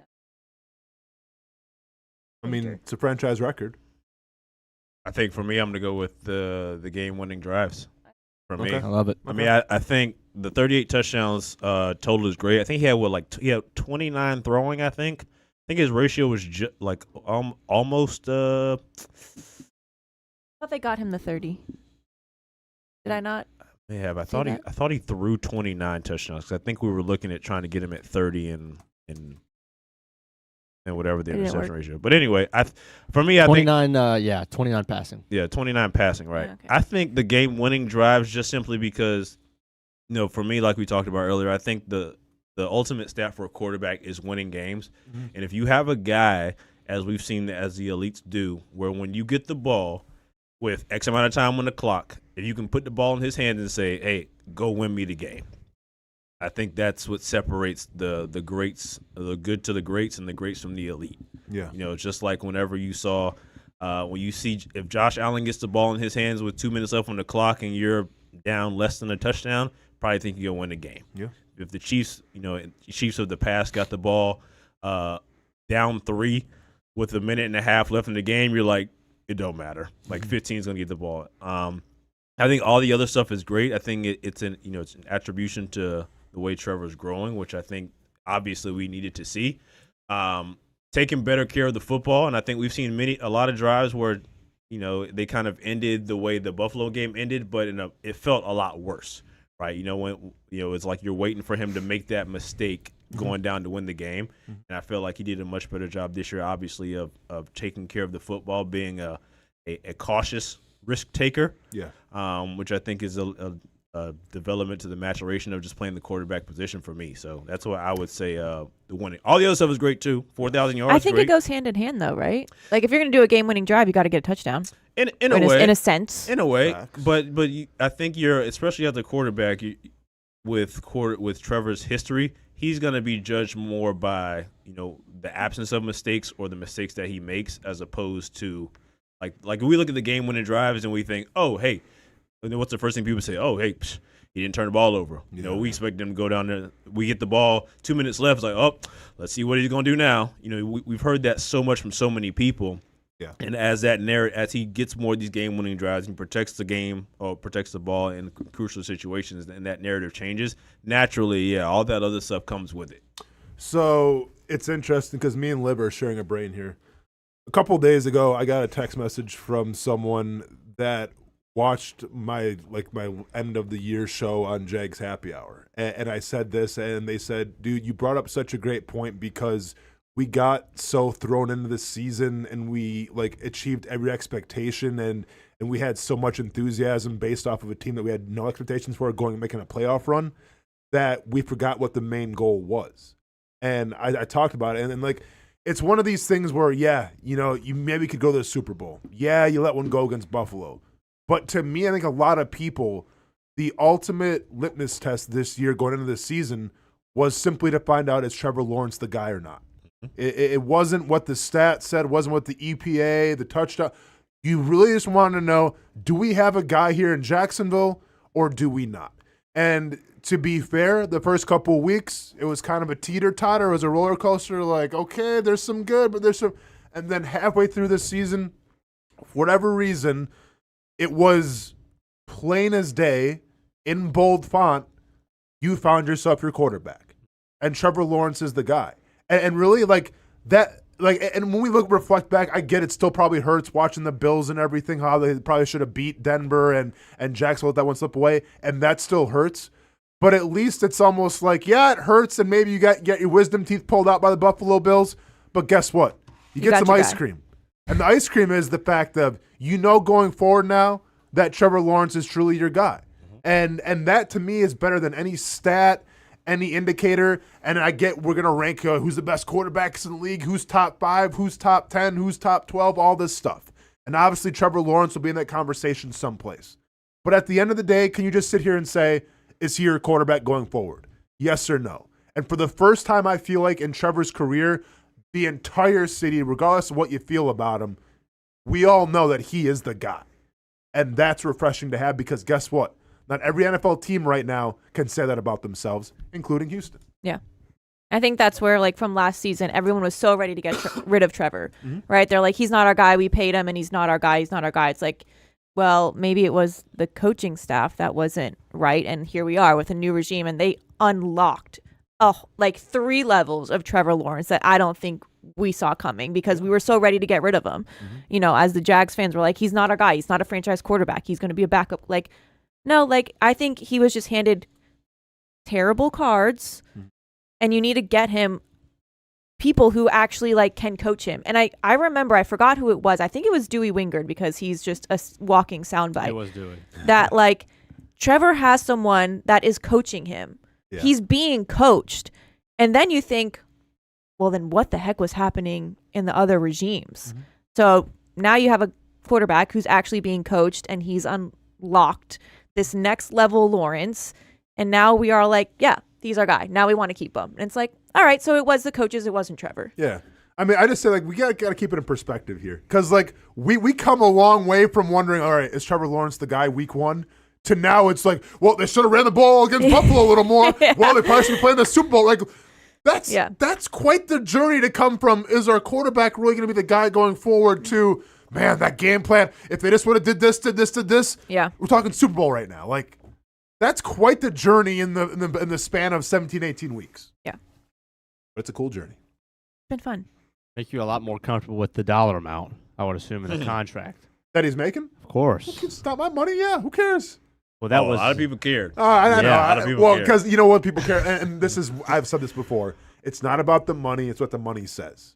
Right. And Trevor Lawrence was a top 5 paid quarterback. Now, once again, you can make an argument, say, is he a top 5 guy or not? I think he's in the conversation now. You can't really deny it. But at the end of the day, I think the people were disgruntled because was he top 5 or not? Well, he's getting paid like it. Yeah. Right? And that's what people, I think, had the issue with it. Yeah, Liv, like you said, a lot of it comes down to the coaching. Obviously, Jacoby Myers unlocked at least one of those levels. But a lot of that goes to Udinski. Yeah, the footwork, everything like that in between. Udinski gets a lot of credit for that. Coen gets a lot of credit for that. And I want to what's that? Offensive line? Absolutely. But I want to finish the show today back on the coaching staff and if we're in a new age of the NFL. And my question is, look, obviously, Coen, you went from 4 wins to 13. And you see Ben Johnson, who goes from, I don't know what their record was. It was either 5 or 6 wins or something like that with Chicago. And then they're obviously one play away, genuinely, from going to the NFC Championship and potentially being like even odds. Crazy. If it was the Seahawks. To even win the NFC North is crazy to me. But yeah. And you go a step further, Mike McDonald, in his second year with the Seahawks, has them on the brink of the Super Bowl. The question, did the early success of, let's just take specifically Coen and Ben Johnson, did that cost some dudes their jobs this year? Because other front offices, other owners are saying these 2 up-and-comers, specifically Coen and Johnson, went from garbage, the stellar of their division, to division winners one off season. And let's look at their rosters. Well, the Jags roster didn't change all that much. Certainly the floor was raised. We've talked about that all the time. But for the most part, it's the same roster. Look at the Bears roster. They certainly spent in the offseason. They were one of the biggest spenders in free agency. But for the most part, very similar roster, at least the same quarterbacks, similar pieces on defense. And other owners and other GMs are like, why are we missing the playoffs? We just need a new coaching staff. We just need to go young, offensive. Why are we putting up with year in and year out? Why are we being more patient? We should just cue the revolving door. All it takes is one. We get the right guy. The turnaround can be boom. And the GM looks like a genius, if that's the case. We already know that the GM seems to always have a longer track record, or at least a longer leash, I should say, than coaches in the NFL. Mm-hmm. So, did Coen and Ben Johnson cost some people, some guys, their jobs? I mean, I would say, I don't know if it. I think it could have easily had an indirect kind of effect. I don't know if like those two guys specifically were like, in Baltimore and Buffalo, they were like, hey, we've been kind of in the same spot for a little bit. Like, let's blow this thing up and let's see if we can let's see what's out. Let's play the field, if you will. I think you having guys like the ones you mentioned, sure, it may have had an indirect effect of, people knowing that they don't have to, or GMs, I guess, and owners not having to settle, I guess.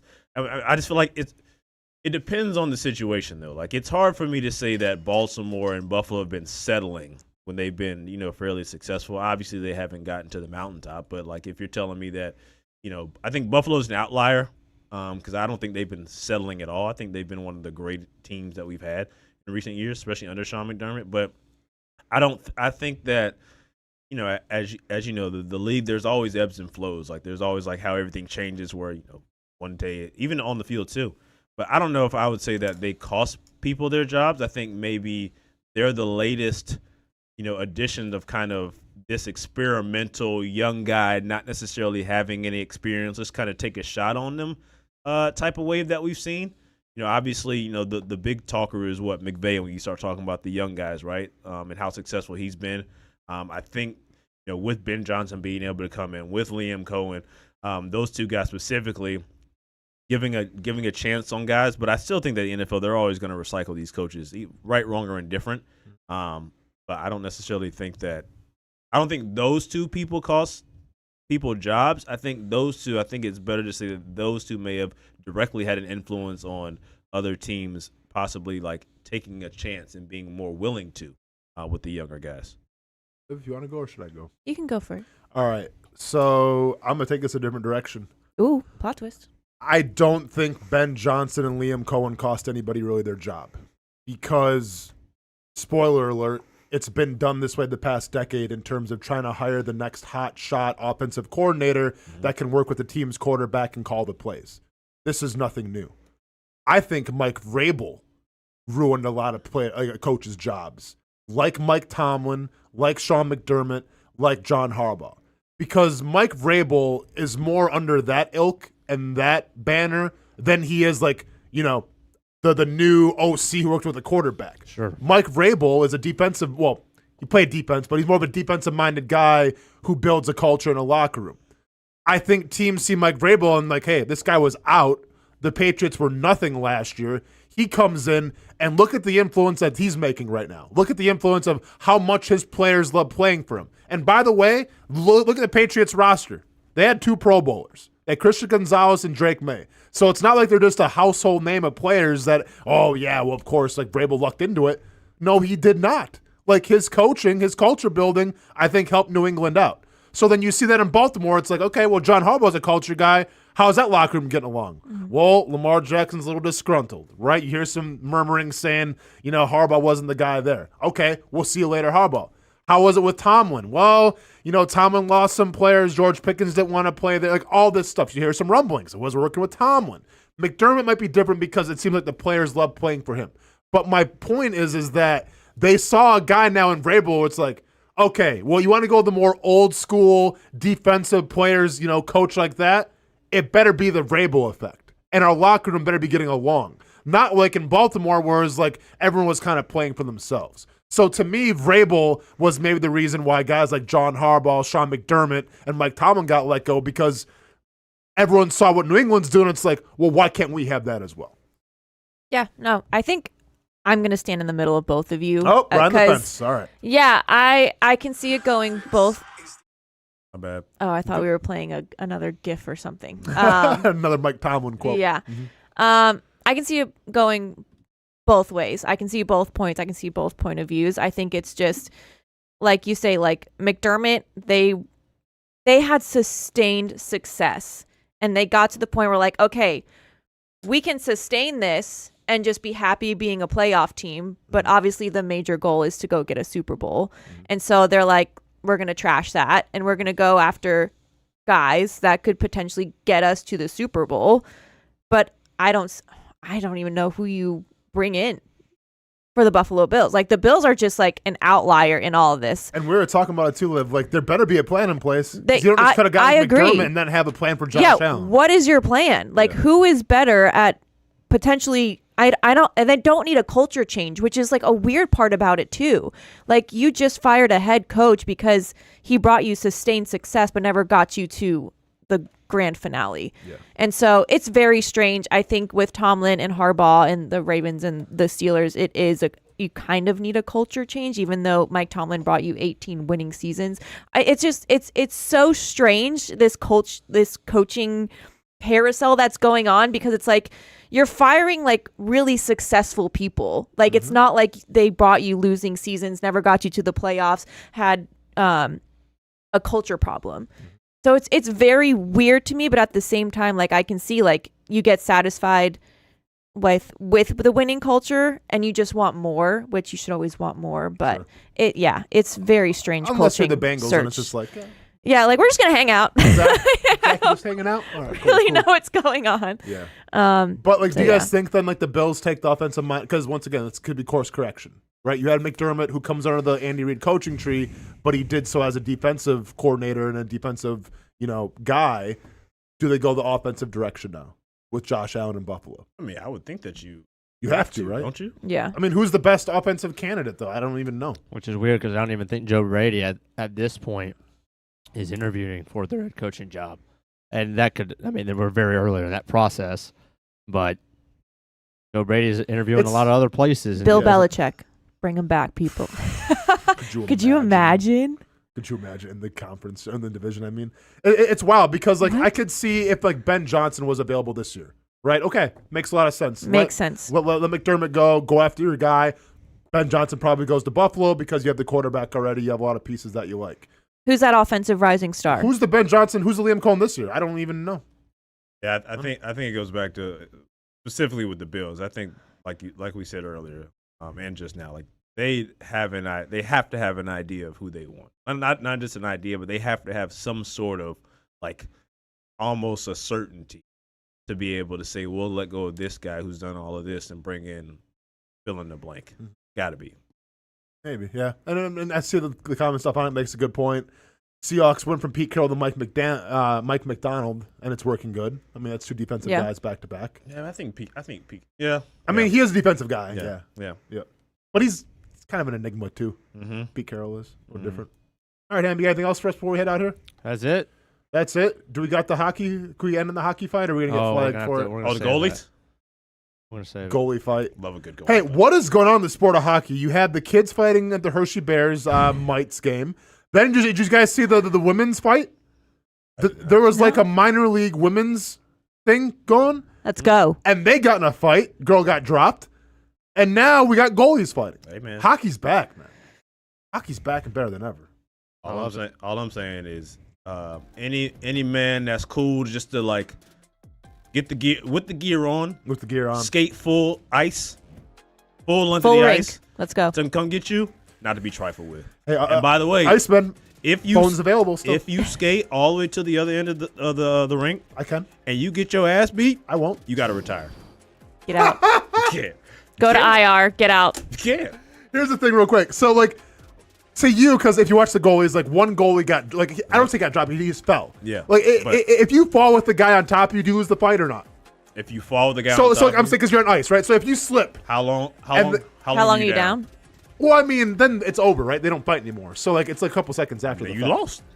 So it's more if like you travel if over get there, you don't taken even get a down- punch off. Yeah. Well, no, but I'm saying like, if you get taken down on the ice, is that a loss automatically? Yes. Okay. Absolutely. Yes. If you get put down like a bad habit, I'm not saying maybe you slip. doesn't matter. Don't Okay. come on, That's man. worse. If you okay, You lost to the ice. I got you. You I lost was to gonna the lose ice. to the ice and getting punched Speaking in the of face losing and to getting the knocked ice, unconscious. Perfect segue. The Braves have already lost to the ice. Our starting shortstop, free agent in Korea, falls on ice, okay. broke I thought- his Boy, finger, I thought that is was going out. somewhere different. I thought I got we nervous. were going Okay, in McAfee. I thought we were. Song Kim is his name. I thought, yeah. You thought we had Baby McAfee. Oh, over there, yeah. but You know where I was going with I don't that. even know what y'all are talking about. I don't know how you cannot, but okay. Ha-Sung Kim fell right. on ice and broke his hand. He's out 4 freaking months. Yeah, it's getting- Our starting shortstop, big free agent signing. Watch out for that ice, man. See you at the All-Star break, Oh my gosh. It'll Ha-Sung. get you. I said what I said. The fact that he doesn't know yet. How Makes it so much better. does he not, man? Oh my Hamby, gosh. go get your 8 hours of sleep. For Marcel Robinson, Jesus. Liv Tassi stopping Oh by. my gosh. Jason Hamby in need of some sleep, apparently. I'm Austen Lane. We'll see you guys tomorrow. Same bat time, same bat channel. Be safe, stay casual. Peace. When it's time to get a new car for anyone in your family, just remember, nobody but Nimnick, the #1 Buick GMC dealer in Jacksonville. Get the latest price breaks on 2023 and 2024 models or the newest 2025 vehicles in the showroom on Phillips Highway or shop online at nimnickbuickgmc.com 24 hours a day. GMC Sierras, Yukons, and the redesigned Acadias, or get the all-new redesigned line with Buicks. It's nobody but Nimnick, and part of the reason why is this is a first-class buying experience here at Nimnick Buick GMC. You're not just a customer, you're a friend. This is about getting a vehicle that best fits you and getting you on the road, and also helping you and your family down the road. Nimnick has a treating you right guarantee, courtesy, respect, fairness, and most Buicks, GMCs, and Jacksonville's only Car Bravo dealer, nobody but Nimnick. Who has put in the most years and stands behind a better experience? Nobody but Nimnick. GMC. We are professional grade. If you look good, you feel good. And the medical professionals here at Ponte Vedra Vein and Aesthetics are here to make you feel your best. I'm on camera every week, and I have a confession to make. I'm not always confident in my appearance. Can you see my dark circles? Is my makeup highlighting my fine lines instead of covering them up? I question it all. So when I found out about the wide variety of procedures here at Ponte Vedra Vein and Aesthetics, I knew help was just one appointment away. Medical Director Dr. Megan Deacon Casey and her board-certified physicians have been using the latest in cutting-edge technology for the last 10 years, giving men and women their personal confidence boost. From Botox, fillers, Morpheus 8, and so much more. The hardest part was figuring out what I needed. Thankfully, the medical team walked me through what would work best for me through a free consultation. Come look and feel your best with the team here at Ponte Vedra Vein and Aesthetics. Visit them at one of their 2 locations, either over in Ponte Vedra or on the south side. Baker's Sports. It's a hometown business filled with hometown people trying to make you feel right at home. Chris Conley, Jacksonville University. Walker Wright, class of 2018, West Nassau High School. Michael Young, Fletcher High School. Baker's Sports started in a grassroots way and now outfits much of the Southeast. Tony Mazzio, Sandwood High School, class of 2002. High school sports, travel sports, youth sports of all kinds. They are a one-stop shop carrying Nike, Adidas, Under Armour brands, and more. Vincent Caldas, Oak Leaf High School. Samuel Coffrin, Paxton School for Advanced Studies. Whether it's sports teams on the field or it's your team in the workplace, like our Action Sports Shacks team, and community events like the Dream 18 Golf Tournament, and many others. Cole Tilley, Hilliard High School. Reagan Webb, Eagles View Academy. Look good, feel good, play good with Baker Sports. Custom sports apparel since 1997. Shop with the hometown team at bakersport.com.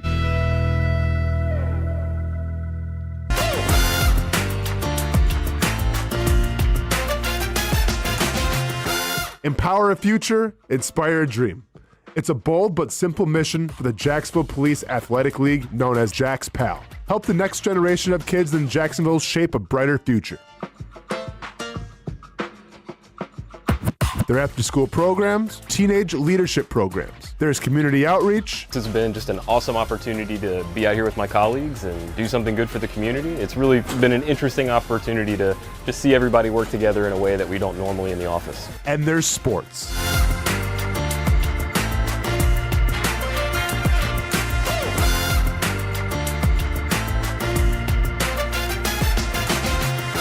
There are also ways you can help the next generation with a donation of any kind. Just visit jaxpel.org to get more information.